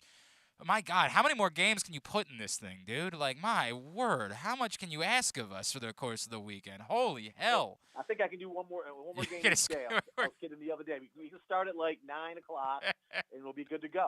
We have 6 games a day, and just do it. Why not? We already have 10 games a game. We'll do 6. You guys are nuts. We'll do a 9:30 late face-off. That's right. Make it Let's work. go. Paul Cantabene, looking forward to being out there Saturday night. Always appreciate you, my friend. Thank you for taking a couple of minutes for us this morning. Best of luck, all right? I appreciate you having me. This is Coach Paul Cantabene from Stevenson. They get their season underway Saturday night against Ursinus. Whew. All right. Today's show is also brought to you by, this one is brought to you by Glory Days Grill. Of course, you know how much I love Glory Days Grill. As Paul said, I was turning tricks for smoky thigh wings. Magic tricks is what I was turning. I got to think about when my kids might start watching the show. Just got to start thinking about that. My son's 7. It's so funny to me when, like, they come to talk to me about something. Like, they're way smarter than I realize they are. Like, they just, it's the nature of being kids, right? Like, you just kind of, because they're your kids, you sort of always assume that they're, like, this sort of helpless creature. And then, like, one day my 7-year-old will come talking to me about, like, some, like, real-life stuff. And I'll be like, what the hell? Where did you learn that from? Like, what is that? All you ever talk about is boogers and farts. Like, where did this come from? He'll talk to me about like a real issue. He knows way more of the presidents than like I understand. I think he knows more presidents than my wife does, frankly. Like, he was listing off names of presidents last night. I'm like, what is this? It's Smart kid. Amazing how children's brains are like sponges, and how much they forget as they get older. Like when I was a little kid, apparently I knew the name of every single bone in the human body. That's weird. I don't know weird. nearly. I still think I know all of the state capitals. I'm pretty sure I still know all of them.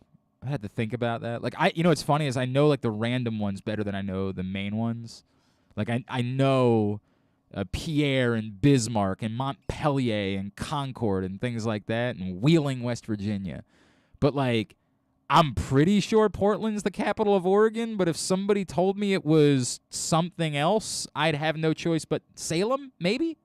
I'd have no choice to believe them. Because, like, for some bizarre reason, I just know the random ones better than I know the other ones.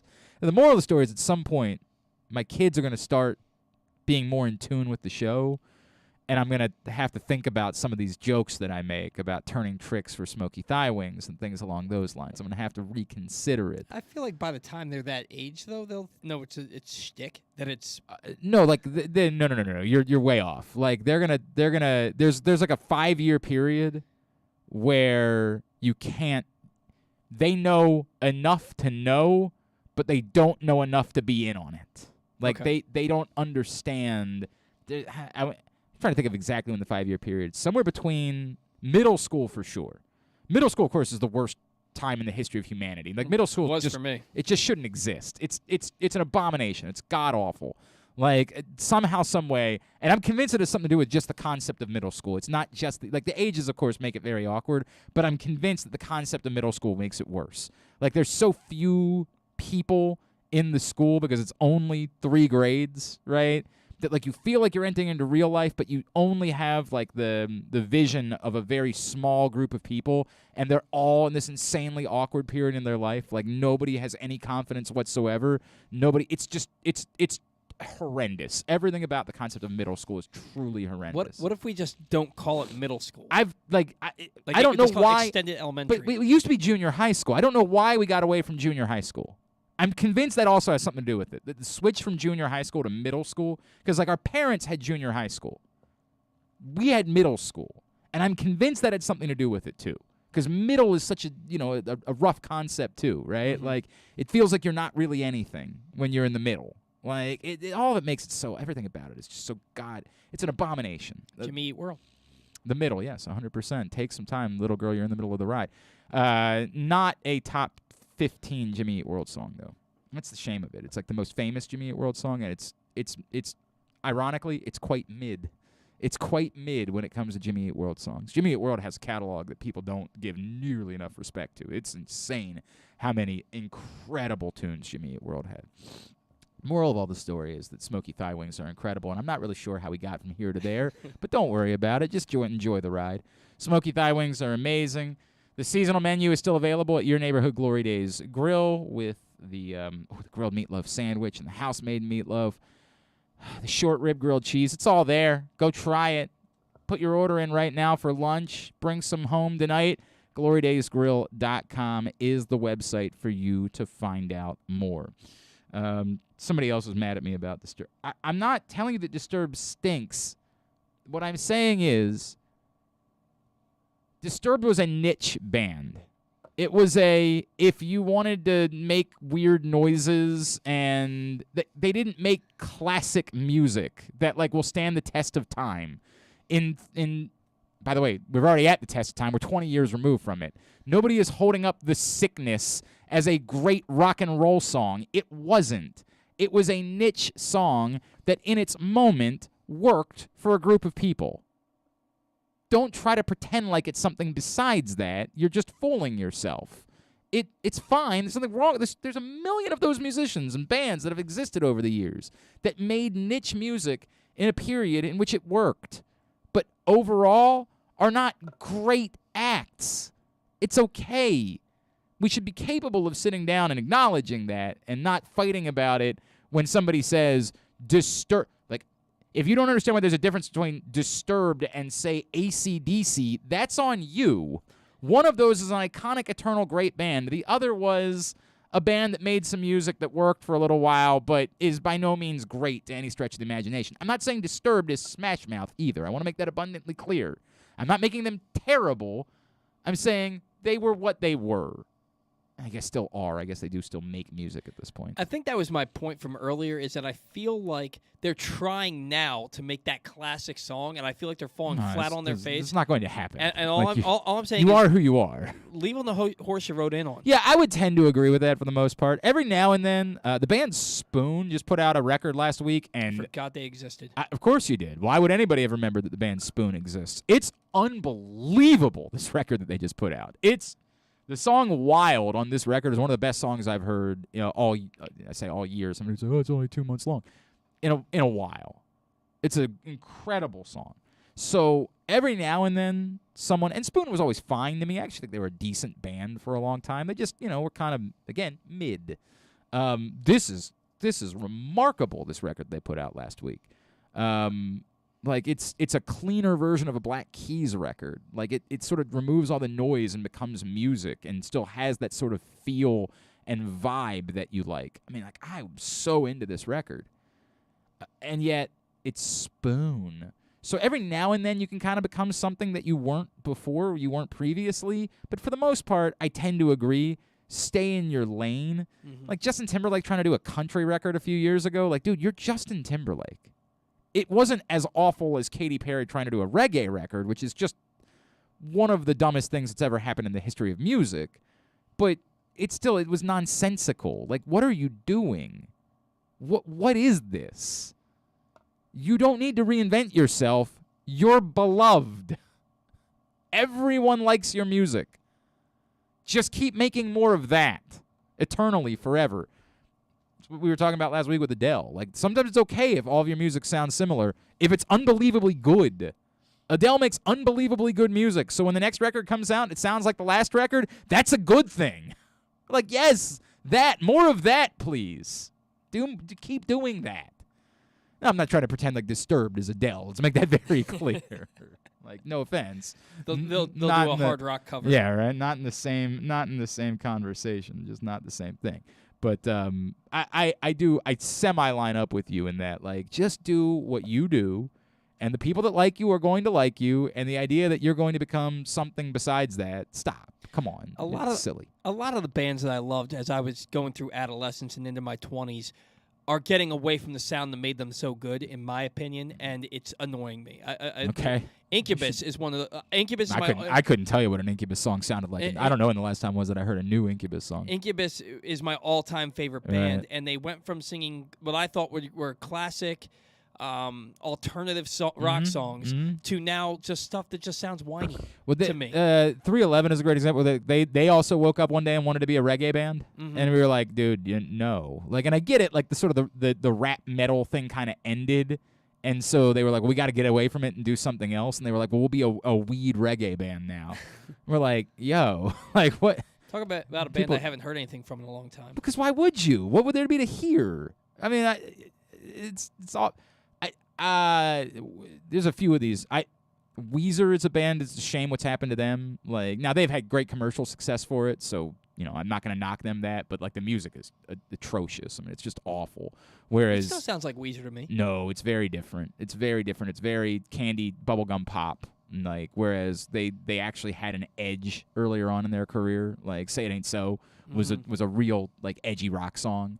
And now there's just like, what's the most saccharine sweet thing we could put out and get somebody who's 16 to listen to our music the same way that their parents listen to our music. It's very bad. It's very, very bad. So there's that portion of the program. We've handled that now. What do we do? What do we do exactly? I know what we do. When we come back in, we'll talk to a Super Bowl champion. Jake Funk is going to join us. Former Terp, former Damascus Hornet, man who once ran for 7 touchdowns in a state title game at M&T Bank Stadium. Now he's a Super Bowl champ. We're going to chat with him next. It's Glenn Clark Radio. Sports fans, the wait is over. The all-new FanDuel Sportsbook is now open at Live Casino and Hotel in Hanover, Maryland. This is your chance to win big right in your own backyard. Bet on every sport with self-service kiosks and watch all of the action from the best seat in the house. Make every moment more at the all-new FanDuel Sportsbook at Live Casino and Hotel in Hanover. Please play responsibly. Gambling problem? Please call 1-800-GAMBLER or visit mdgamblinghelp.org. That first sip.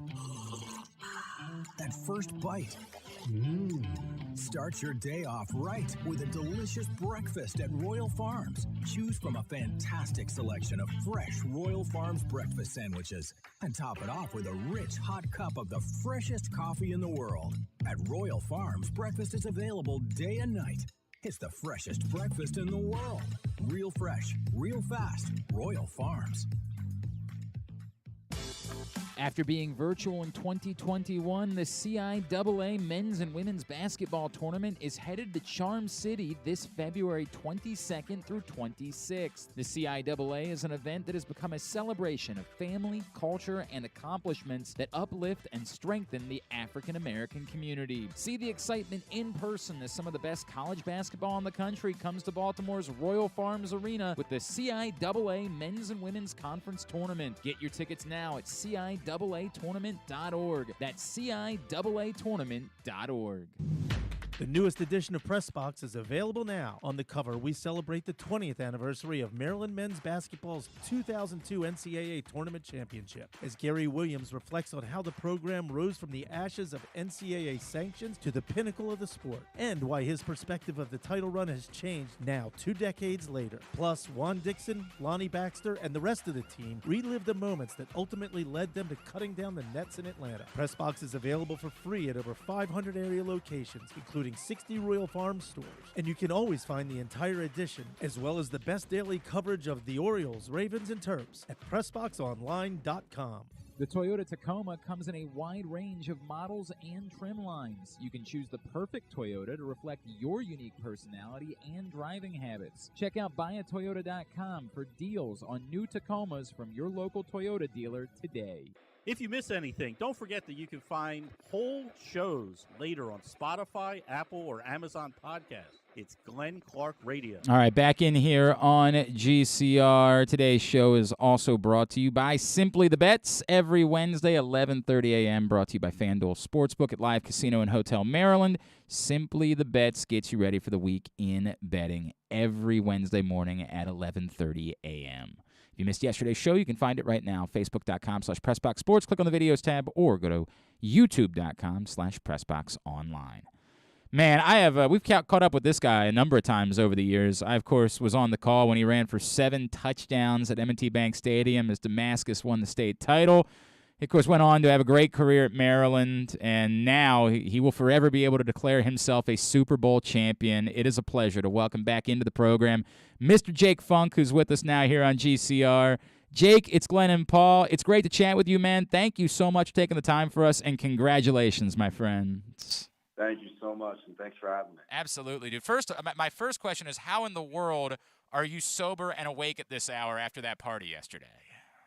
I mean, I'm in Vegas right now, and I slept probably 2 hours last night, but I'm here, and it's pretty early over here. Yeah. It's 8:30. But yeah, I mean, we're getting through it. Enjoying it. When Paul said you were going to come on at 11:30 on Thursday morning, I'm like, that's the day after the parade. Wait a second. I know what time it is out there. How in the world is that? Yeah, yesterday was kind of crazy. Right. Let's put it that way. How can you describe – so this is like the pinnacle. Like everybody dreams of getting to experience it like that. You've now experienced it. How could you possibly describe what it's like to be a part of something like that? To someone who clearly, none of us are ever going to have that feeling of what it's like to have won a Super Bowl. I mean, it really just explains the why behind why you work so hard. For these kind of moments where you just feel on top of the world. And it's amazing. The feeling of it is something that it's hard to even describe in words, but you can see why guys chase this and can continue to chase it, because the feeling of winning this thing is very addicting. So it's just unbelievable, and it's hard for me to even put it into words. No, I can only imagine, right? It's still got to be surreal at this point. Jake, your story is so incredible, right? Like, you were not the most highly regarded recruit. Despite all of the success that you had in high school, you went through a lot injury-wise. At any point, did you say to yourself, look, man, it's just not going to happen for me, and that's okay? At any point, did you really think there's just no way? And how much did going through all of that make this even sweeter for you? Well, the thing was going through all of it, there was never a doubt in my mind whether or not I could play in the NFL. I knew the whole entire time I could play in the NFL. It's just it was whether or not I was going to get an opportunity to be able to show it. And that was the hardest thing for me. And then I finally got an opportunity my 5th year, senior year, with the little opportunity I got, made the most of it, and was able to put myself in a position to get drafted. Now, getting drafted to a team that was now as a Super Bowl championship team. Like, that's something I couldn't have predicted. Right. But, I mean, I just thank God that it happened, you know? It's like, it worked out okay. A lot of other guys go that late in the draft, right? And it's like the worst thing that could ever possibly happen to him. For you, man, like, it turned out to be probably the best day of your life, right? Yeah, exactly. My God, Jake Funk is with us. He's a Super Bowl champ now. Jake, is there any, I try to phrase it the right way. My gut tells me there's got to be a bit of a disappointment that you weren't in the game on Sunday, but you're still very much deserving of being a Super Bowl champion. And does it give you more of an edge moving forward to say, okay, now the next one, I want to be the guy catching the touchdown in the flat in the second quarter? Like give me the positive, negative of that whole situation. Yeah, it's tough. I mean, it came down to a numbers game, right? We had, for the first time this whole season, we had all of our running backs healthy. And really it was just a numbers game where I was just the odd man out. Unfortunately, like with the NFL, 53 guys are on the roster, but only 48, I believe, actually suit up and play in a game. So it was just a numbers game. It was, initially it was a very hard pill to swallow because it was the Super Bowl, but I had to internalize it and understand that, I contributed to us getting to that point. And really, I mean, I was just able to go out there and just cheer on my teammates and celebrate with them because everybody is a part of it. There's no doubt, right? Like, there's no doubt. And that ring is going to fit no matter what you did during the course of the game. Jake, how did this happen? Like, I think the dumb guy answer is you guys have a lot of really good players on your roster, right? Like, we all know that. I hear that Aaron Donald guy is pretty good. Cooper Kupp seems decent. Like, I know the dumb guy answer is you've got a lot of really good players, but a lot of teams have a lot of really good players. What was the difference for this team in coming together to be able to make this run? Remembering, right, like, it was a struggle when you guys came to Baltimore late in the season, and you lost your regular season finale. What clicked for you guys to be ready to make a run like this in the postseason? I think it was just, like this culture that this team has. It's a very uplifting, loving culture where guys truly, truly, truly believe in one another to get their job done and trust each other. And that's something that I think really came up, especially in our last three postseason games, where in those games they're all tight games, but we really came out at the end of the game and we're able to trust our teammates and to do their job. And then on offense for Matthew to drive us down the field against Tampa, against San Fran, against the Bengals, and then for the defense to come up with critical stops when the game's on the line.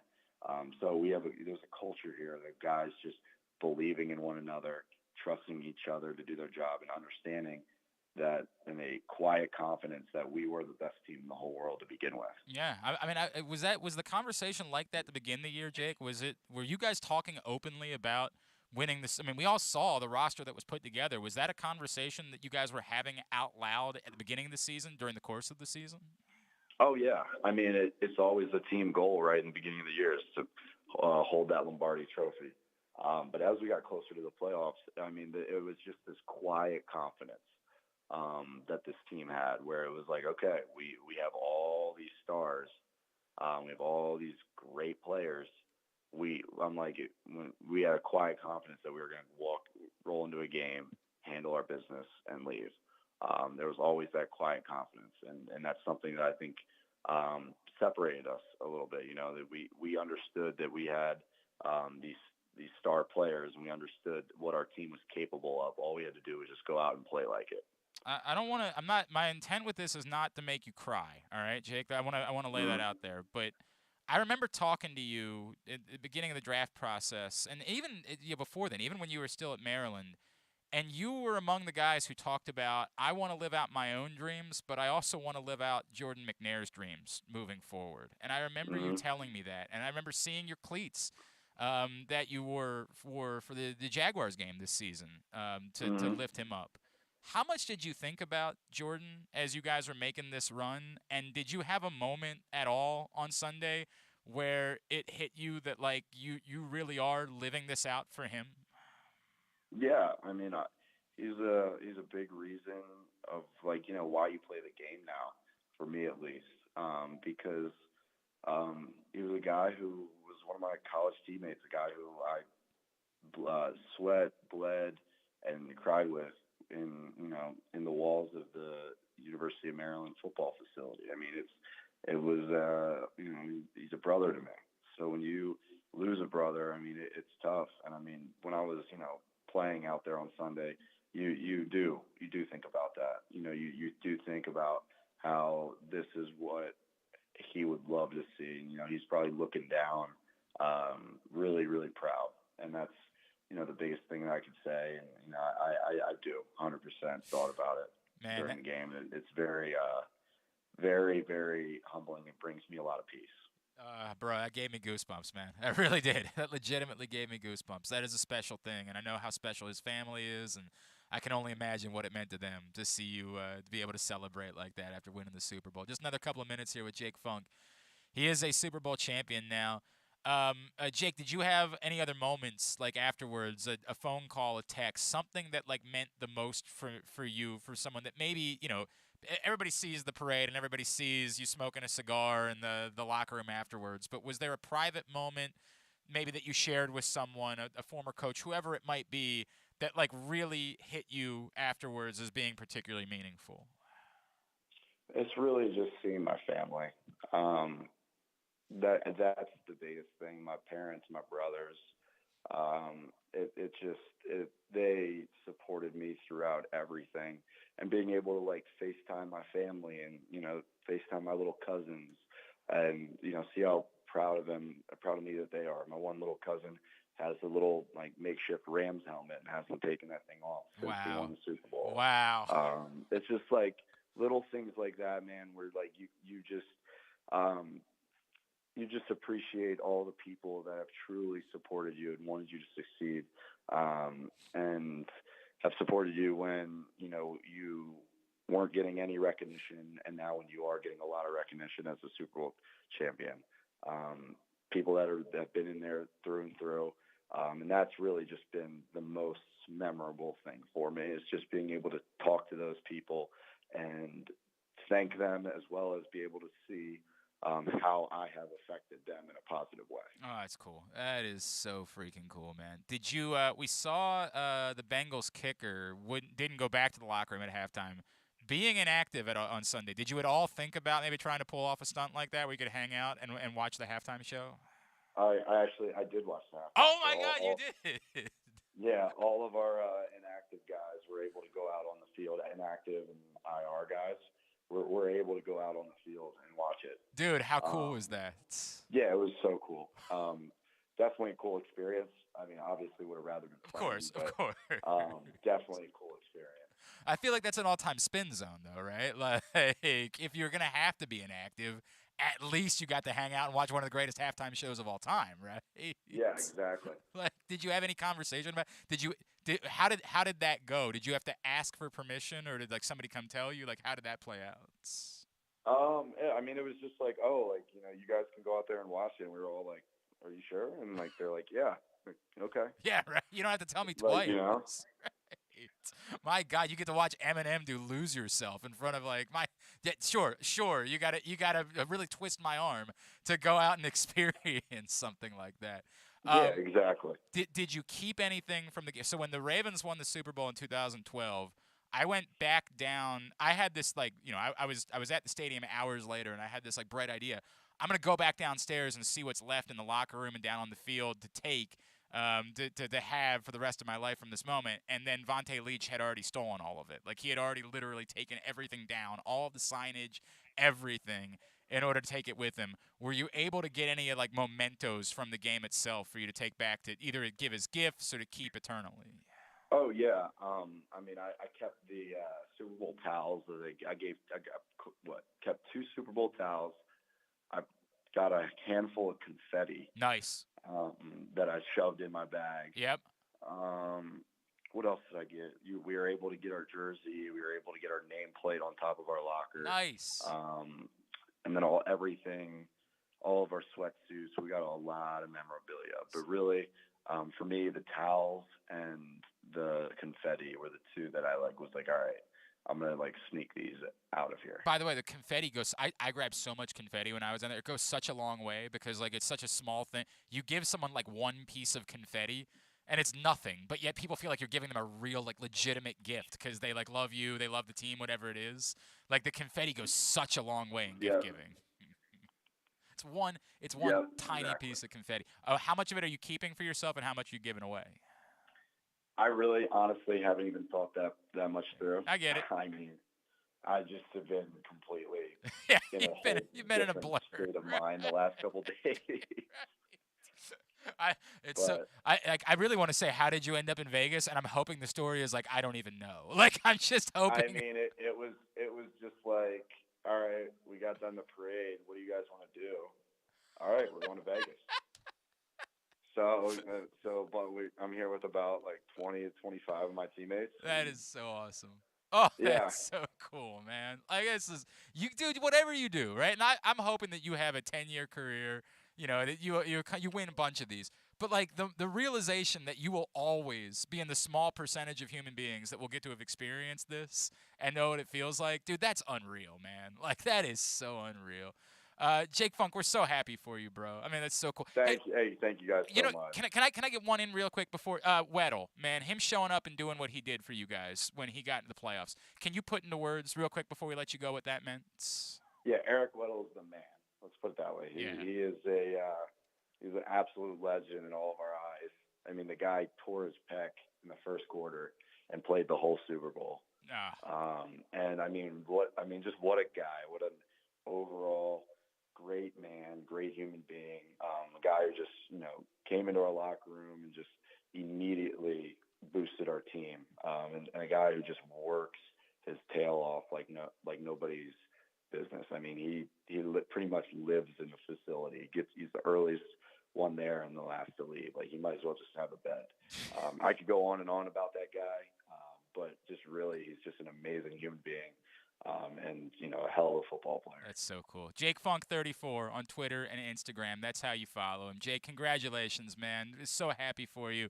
Hopefully we'll have more of these conversations in the future. Thank you for getting up early and doing this with us, dude. Yeah, thank you guys so much for having me.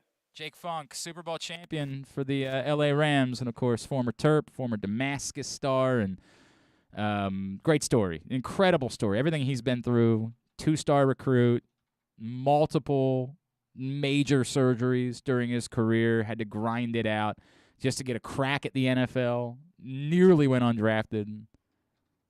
Awesome story, Jake Funk. So happy for him. And, that's what I talked about. Like, the Rams thing doesn't do a lot for me on the whole, but the individual stories, incredible. And, Jake Funk doesn't get a lot of national press because, he wasn't even active for the game, which is a huge bummer. Like, he had been active every game. And then, as he pointed out, just the way the numbers worked out. He was active every game and then wasn't active. Not every game all season, but he'd been active, whatever the consecutive streak. Like, he'd been active for all the playoff games. He'd been active. And I don't remember who it was that came back, but somebody else coming back for the Super Bowl itself was the reason he got bumped. Damn, that's it's a bummer, but it takes nothing. Like, dude, you're still a Super Bowl champion. You're a big part of the team. 100%. There's no doubt about that. And you still get that ring that you get to wear for the rest of your life, man. Being a part of it, that's incredible. So very happy for Jake Funk, and he's always been a great dude, and we've always rooted for him. So that's an awesome thing. Speaking of Maryland, of course, on the cover of the new issue of Press Box, you will find the legendary former Maryland basketball coach Gary Williams, as it is now available all throughout town. Your neighborhood Royal Farm store, all the hundreds of locations where you find Press Box throughout the region. That is the print issue of Press Box. It celebrates the 20th anniversary of Maryland cutting down the nets back in 2002. And Stan the Fan and I sat down for a lengthy conversation with Gary Williams, and he was really open, very emotional, 20 years later. And, he talks about this all the time, and that was kind of what was powerful to me, and particularly emotional, like when we started asking him about the final game at Cole Fieldhouse, and, he was – I don't know how much it conveys in print, but, it was powerful. It was really powerful to hear it in his voice. It kind of blew me away. So I appreciated his candor, and I appreciated the way that he talked openly about how his reflection has changed over 20 years. And it sort of led to the column that I wrote for this month's print issue about how my reflections have changed in 20 years after Maryland basketball won the national championship. I didn't go to Atlanta. My buddies and I, we got to Cole Fieldhouse. We watched the game there. And I distinctly remember my buddy Josh afterwards being like, dude, we just should have driven down. What's wrong with us? And I legitimately said in that moment, dude, there's going to be plenty of opportunities for us to do that. Like, we'll be at the next one. 20 years removed, there ain't been a next one. There hasn't been anything close. There hasn't been an Elite Eight in 20 years. And it's, impacted my reflection, and it's made it all the more significant to me what it is that team accomplished. So go pick up that print issue of PressBox right now. You can, of course, read it all at PressBoxOnline.com as well. Our 20th anniversary celebration of the Maryland men's basketball national championship. I feel like there were 3 other things that I had on the list of things that I wanted to touch on today, but I made the mistake. I was so caught up in curling this morning. That, by the way, is not a bit. I was that caught up in the curling this morning. It's all I was thinking about. My wife literally looked at me at one point like, don't you have to leave to go to work? And I was like, baby, let this end to finish, and then I'll get in the car. I was that excited about it, and that's why it was that crushing to me when it didn't. It did not work out. Dave asked, Glenn, you were talking about Russell Wilson and whether or not he would actually leave. Here's my question at this point. What's the team that's really Russell Wilson specifically away from winning a Super Bowl that they would pay the exorbitant price that you would need to pay? I'm not saying there aren't a bunch of teams that need quarterbacks, but I'm telling you, look at those teams and tell me which one of them specifically wins the Super Bowl next year with Russell Wilson. Dave, I think I understand what you're trying to say. I think I get that. But wouldn't we have said the same thing about Matt Stafford a year ago? I think what you're trying to say is separate Russell Wilson from Aaron Rodgers, right? Like Aaron Rodgers, put him on any of these teams that need a quarterback, and you're going to assume that team's a Super Bowl contender a year from now.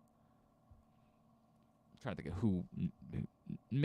I don't know if Aaron Rodgers could make Carolina a Super Bowl contender, but they'd be in the conversation if they had Aaron Rodgers. Rodgers and Wilson could make the Broncos and the Steelers Super Bowl contenders. I think that the knock is, like, the idea is that we feel like there's something wrong with Russell Wilson, that something has gone wrong beyond just the situation, beyond just the players that are around him, that specifically something has soured with Russell Wilson.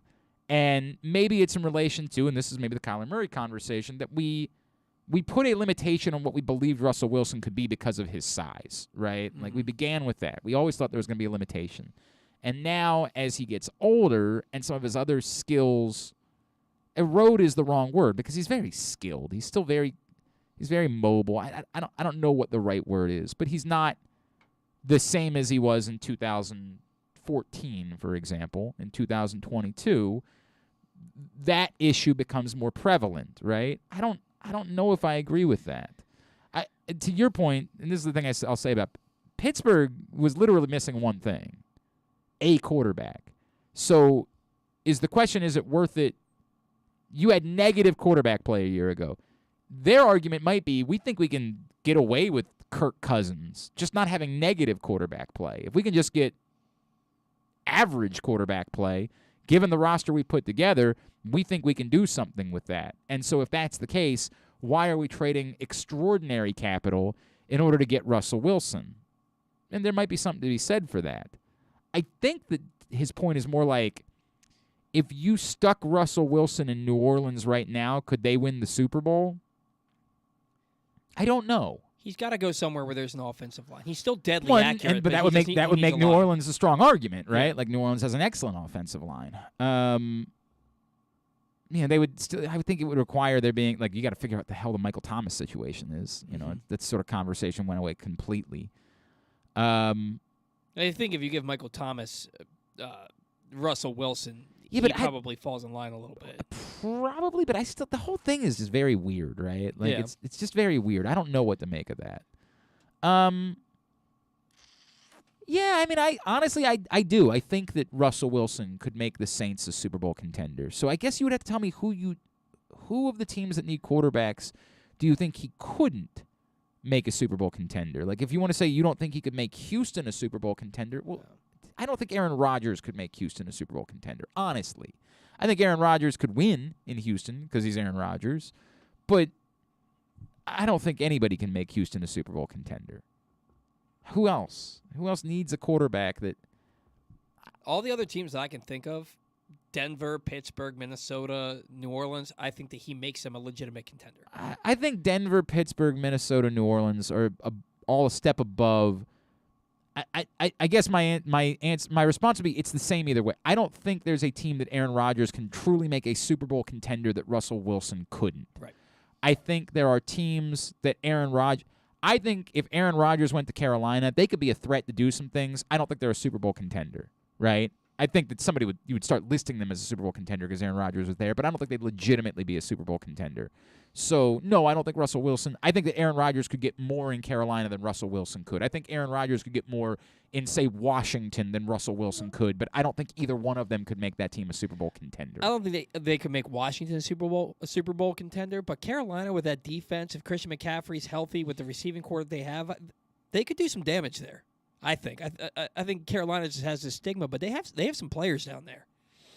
They've got some players, yeah, some. I don't think it's enough to win a Super Bowl. The big question mark is Christian McCaffrey. I don't know that he'll ever not be injured. It's a significant question mark. I agree. I think they've got some question marks kind of all over besides. I think that Robbie Anderson has been a nice piece, and DJ Moore has clearly been quite good, but they don't have a tight end that's a special player. Right. They don't have I think they need so much of the offense goes through Christian McCaffrey that when you get to a point in the game where you got to really throw the ball downfield and you got to come up with a big conversion on third down, I just don't know who I'm trusting beyond. Yeah. A lot of attention, of course, is going to go to McCaffrey still and worthy to DJ Moore, and so maybe it doesn't matter as much, but I still have some other questions about Carolina. Yes, John, by the way, both, thank you, a few of you that pointed out it was Darrell Henderson who came back. Yes, that was the reason why Jake Funk was inactive. Sorry, thank you. That is correct. That is the reason why Jake Funk didn't play. And then John in Little Rock followed up and said, I'm not as high on Pittsburgh's offense as you. Their offensive line and their receivers are okay, not elite. Yeah, I mean, there's not a Cooper Kupp there. I don't disagree with that. I think Deontay Johnson and Chase Claypool are both really good, and I think you can win significantly without having to have otherworldly. How many otherworldly wide receivers are there in the NFL? Cooper Kupp became that for sure, of course. I don't know that Mike Evans is otherworldly. I think he's really good. I think he's an athletic freak. But is he otherworldly? I'd say he's otherworldly. The dude all he does is score touchdowns. He scores a lot of touchdowns. I don't disagree with that. And I think he's a great, because of that, and because of his size, is a great option to have in the red zone. But is he complete? I think there's a tier 1 that's a handful of guys, and then I put him in tier 2. And if you want to say that Pittsburgh doesn't even have anybody in tier 2, yeah, I'd listen to that, right? They don't really have anybody right now that I would say is tier 2, but I think they have guys that could become that if they just had a quarterback to throw them the ball. Look at Chase Claypool's frame. I think that if he had an actual quarterback, we might start thinking of Chase Claypool as that type of football player. I am higher. Again, I'm acknowledging I don't think they have any elite wide receivers, but I think they have enough good ones. Good ones that with a real quarterback, one of those guys might start putting up the type of productivity that you'd say maybe this guy's a little bit better than we realized he is. And the two, obviously, Johnson and Claypool are the ones that stand out of that group. I mean, James Washington's a guy. Juju Smith-Schuster, I don't even know if he's going to be back. They also have a propensity for finding really high-level talent there. But to your point about their offensive line, yes, they need to continue to upgrade their offensive line. There's no question about that. Their roster on the whole, everything they have defensively, combined with having a running back, combined with having multiple pass-catching options, I don't believe that they can win a Super Bowl with Kirk Cousins.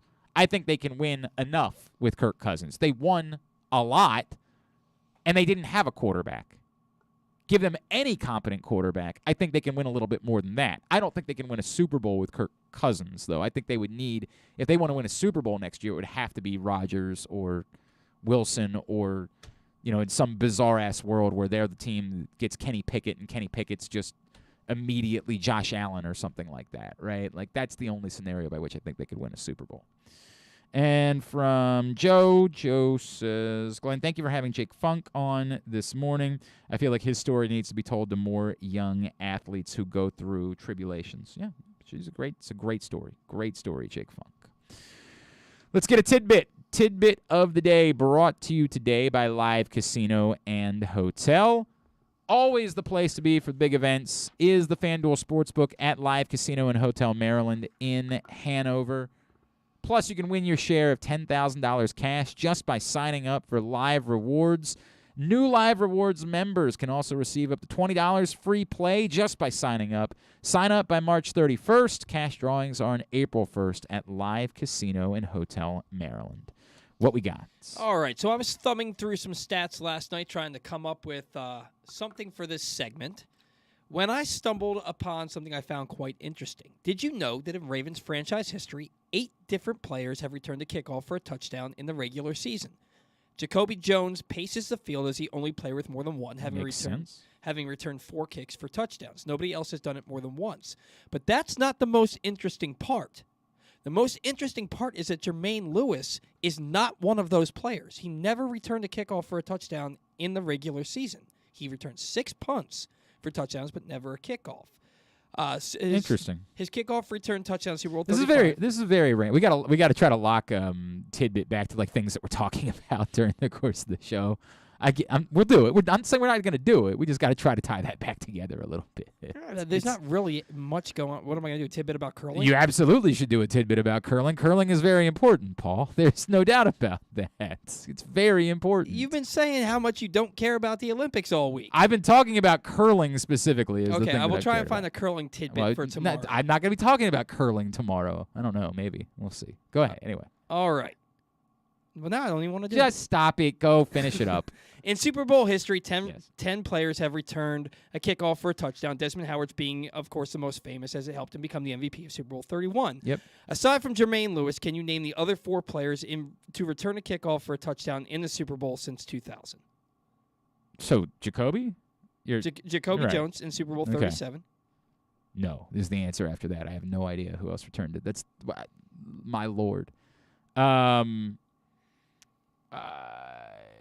Did Devin Hester get one in the Bears Super Bowl? He did, didn't he? Super Bowl 41, yes, he did. Yeah, he did. That was like all they did in that Super Bowl. How about yuck? I'm trying to think of guys that yuck. I feel like someone did in one of the Dallas Super Bowls, but I don't think it was Dion. This is since 2000. Oh, since 2000. Mm-hmm. Sorry. All right. That is a horse of a different color. And keep in mind, Jermaine Lewis's was an answer. Right, to Ron Dixon. That's right. Dixon. Ron Dixon. And you have one more. I wouldn't be surprised you didn't get it. I love this player, but he couldn't stay healthy. Couldn't stay healthy. Love this player, but he couldn't stay healthy. I believe there's a player with his same name in the league now. I think he might be a kicker or a punter. Kicker or a punter that has the same name as a guy that returned. No,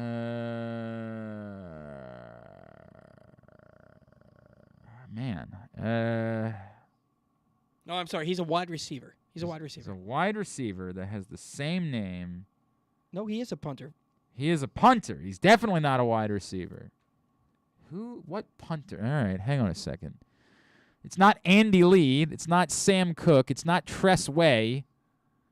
It's not Presley Harvin. Punter. It's not Colquitt. It's not Johnny Hecker. No. What? It is Presley Harvin.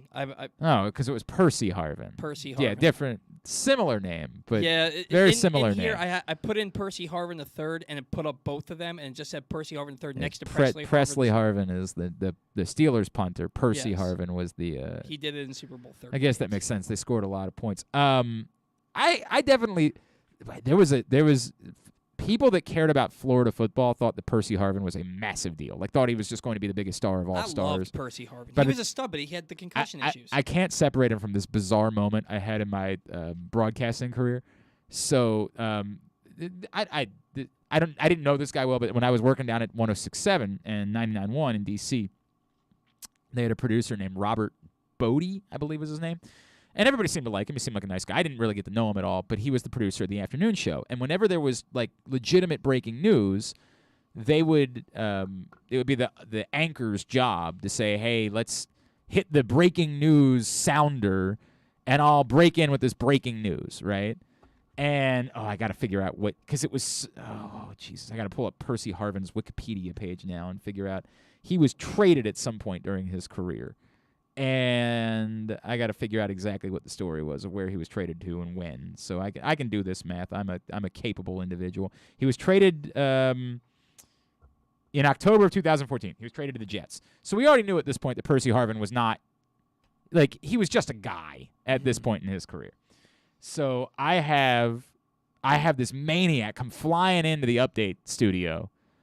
What are you doing? We got breaking news. We need you on it. I'm like, what the F? What did I miss? Like, it's our job to monitor if there's breaking news. I'm like, what the hell?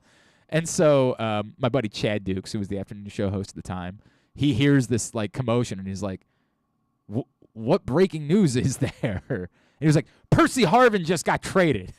And I'm like, why in the F would that be breaking news? Like, why would we on a Washington, D.C. sports... Was he traded to the Redskins? No, he was traded to the Jets. Why would we break into our... I don't even know if it would make my next update that Percy Harvin got traded. And, like, we both look at this guy. Chad's like, are you out of your effing mind? You think we're going to break in to programming to announce that Percy Harvin had been traded to the Jets for a conditional draft pick? Like, what is wrong with you? And so this guy kind of sulks back to the producer studio, like he has been admonished by the talent. Like, he's very upset about it. And I'm telling the story later to somebody else that worked at the station. I'm like, this is one of the most bizarre things I've ever seen. Is this guy really thought we should come on and, like, break news about Percy Harvin getting traded? And they were like, oh, dude, he's a massive Florida fan.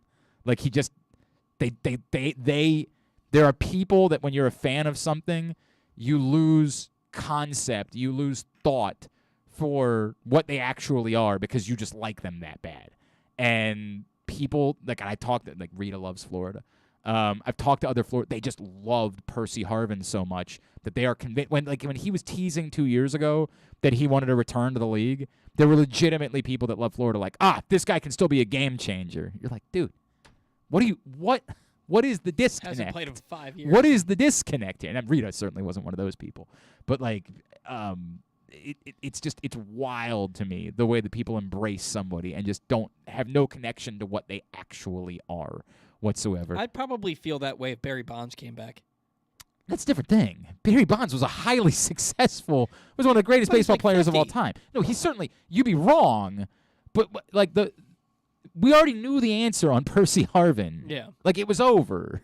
It was over. He was hanging around like it was a Counting Crows song at that point, right? Like, he was still in the league, but we knew he was not a superstar by any stretch of the imagination. Like, he was just a guy. That's all he was just a guy. Like, nothing more than that. And in no world was anybody ever going to, do... I don't think in New York they were doing breaking news sounders for the fact that the Jets had acquired Percy Harvin at that point in his career. I actually pulled it up. He was traded for a conditional draft pick in the 2015 NFL draft. He was a throwaway. He was this guy stinks. If you want to try to see if you can get something from him, by all means. But he is definitely not the guy that we had hoped that Percy Harvin was going to become. But yes, was a talent for sure. Was a guy that had the ability that you thought was going to be special. Yeah, it's something that I had on my list. I wanted to get an answer, and I don't know. The Orioles have announced a press conference for tomorrow with John Angelos and with Brandon Scott. So, first of all, once the Orioles announce a press conference, it's clearly not going to be about a player signing because they're in the middle of a lockout. So the assumption with Brandon Scott being there is that probably isn't for showing you left field. Why would the mayor of the city need to be there for a press conference about left field? It makes you think that it's about the lease. Mm-hmm. That's what I was thinking. But the lease isn't with the city. The lease is with the state. So I'm not going there either. Mm-hmm. That it doesn't make like if you were announcing a press conference specifically about the lease, Brandon Scott certainly could show up. I mean, there's no reason, like, you're the mayor of the city. You can show up to whatever you want to show up to. but I don't know what the need would be for him to be there. He's not a representative of the state in any way. The lease is with the state. The lease is with the stadium authority. That has nothing to do with the city of Baltimore. Brandon Scott has no governance over that. So I'm not telling you it can't be that. I'm not saying it's impossible, but that's not sensical. There's not a direct connection between the mayor of Baltimore and the lease that the Orioles have with the state of Maryland. So I guess what I'm saying is I think it's possible it's something that's not a very big deal, but it's more like a couple people have thought out loud. Could it be the announcement of a concert, of a major event that's coming to Camden Yards? We know that Camden Yards has wanted to do more major events, and so that would be the type of thing that would maybe make more sense for the mayor to be there for, is announcing a major event that's coming to Oriole Park at Camden Yards. Woodstock 3. I don't. Well, actually, I think they've actually attempted a Woodstock 3 before. Yeah.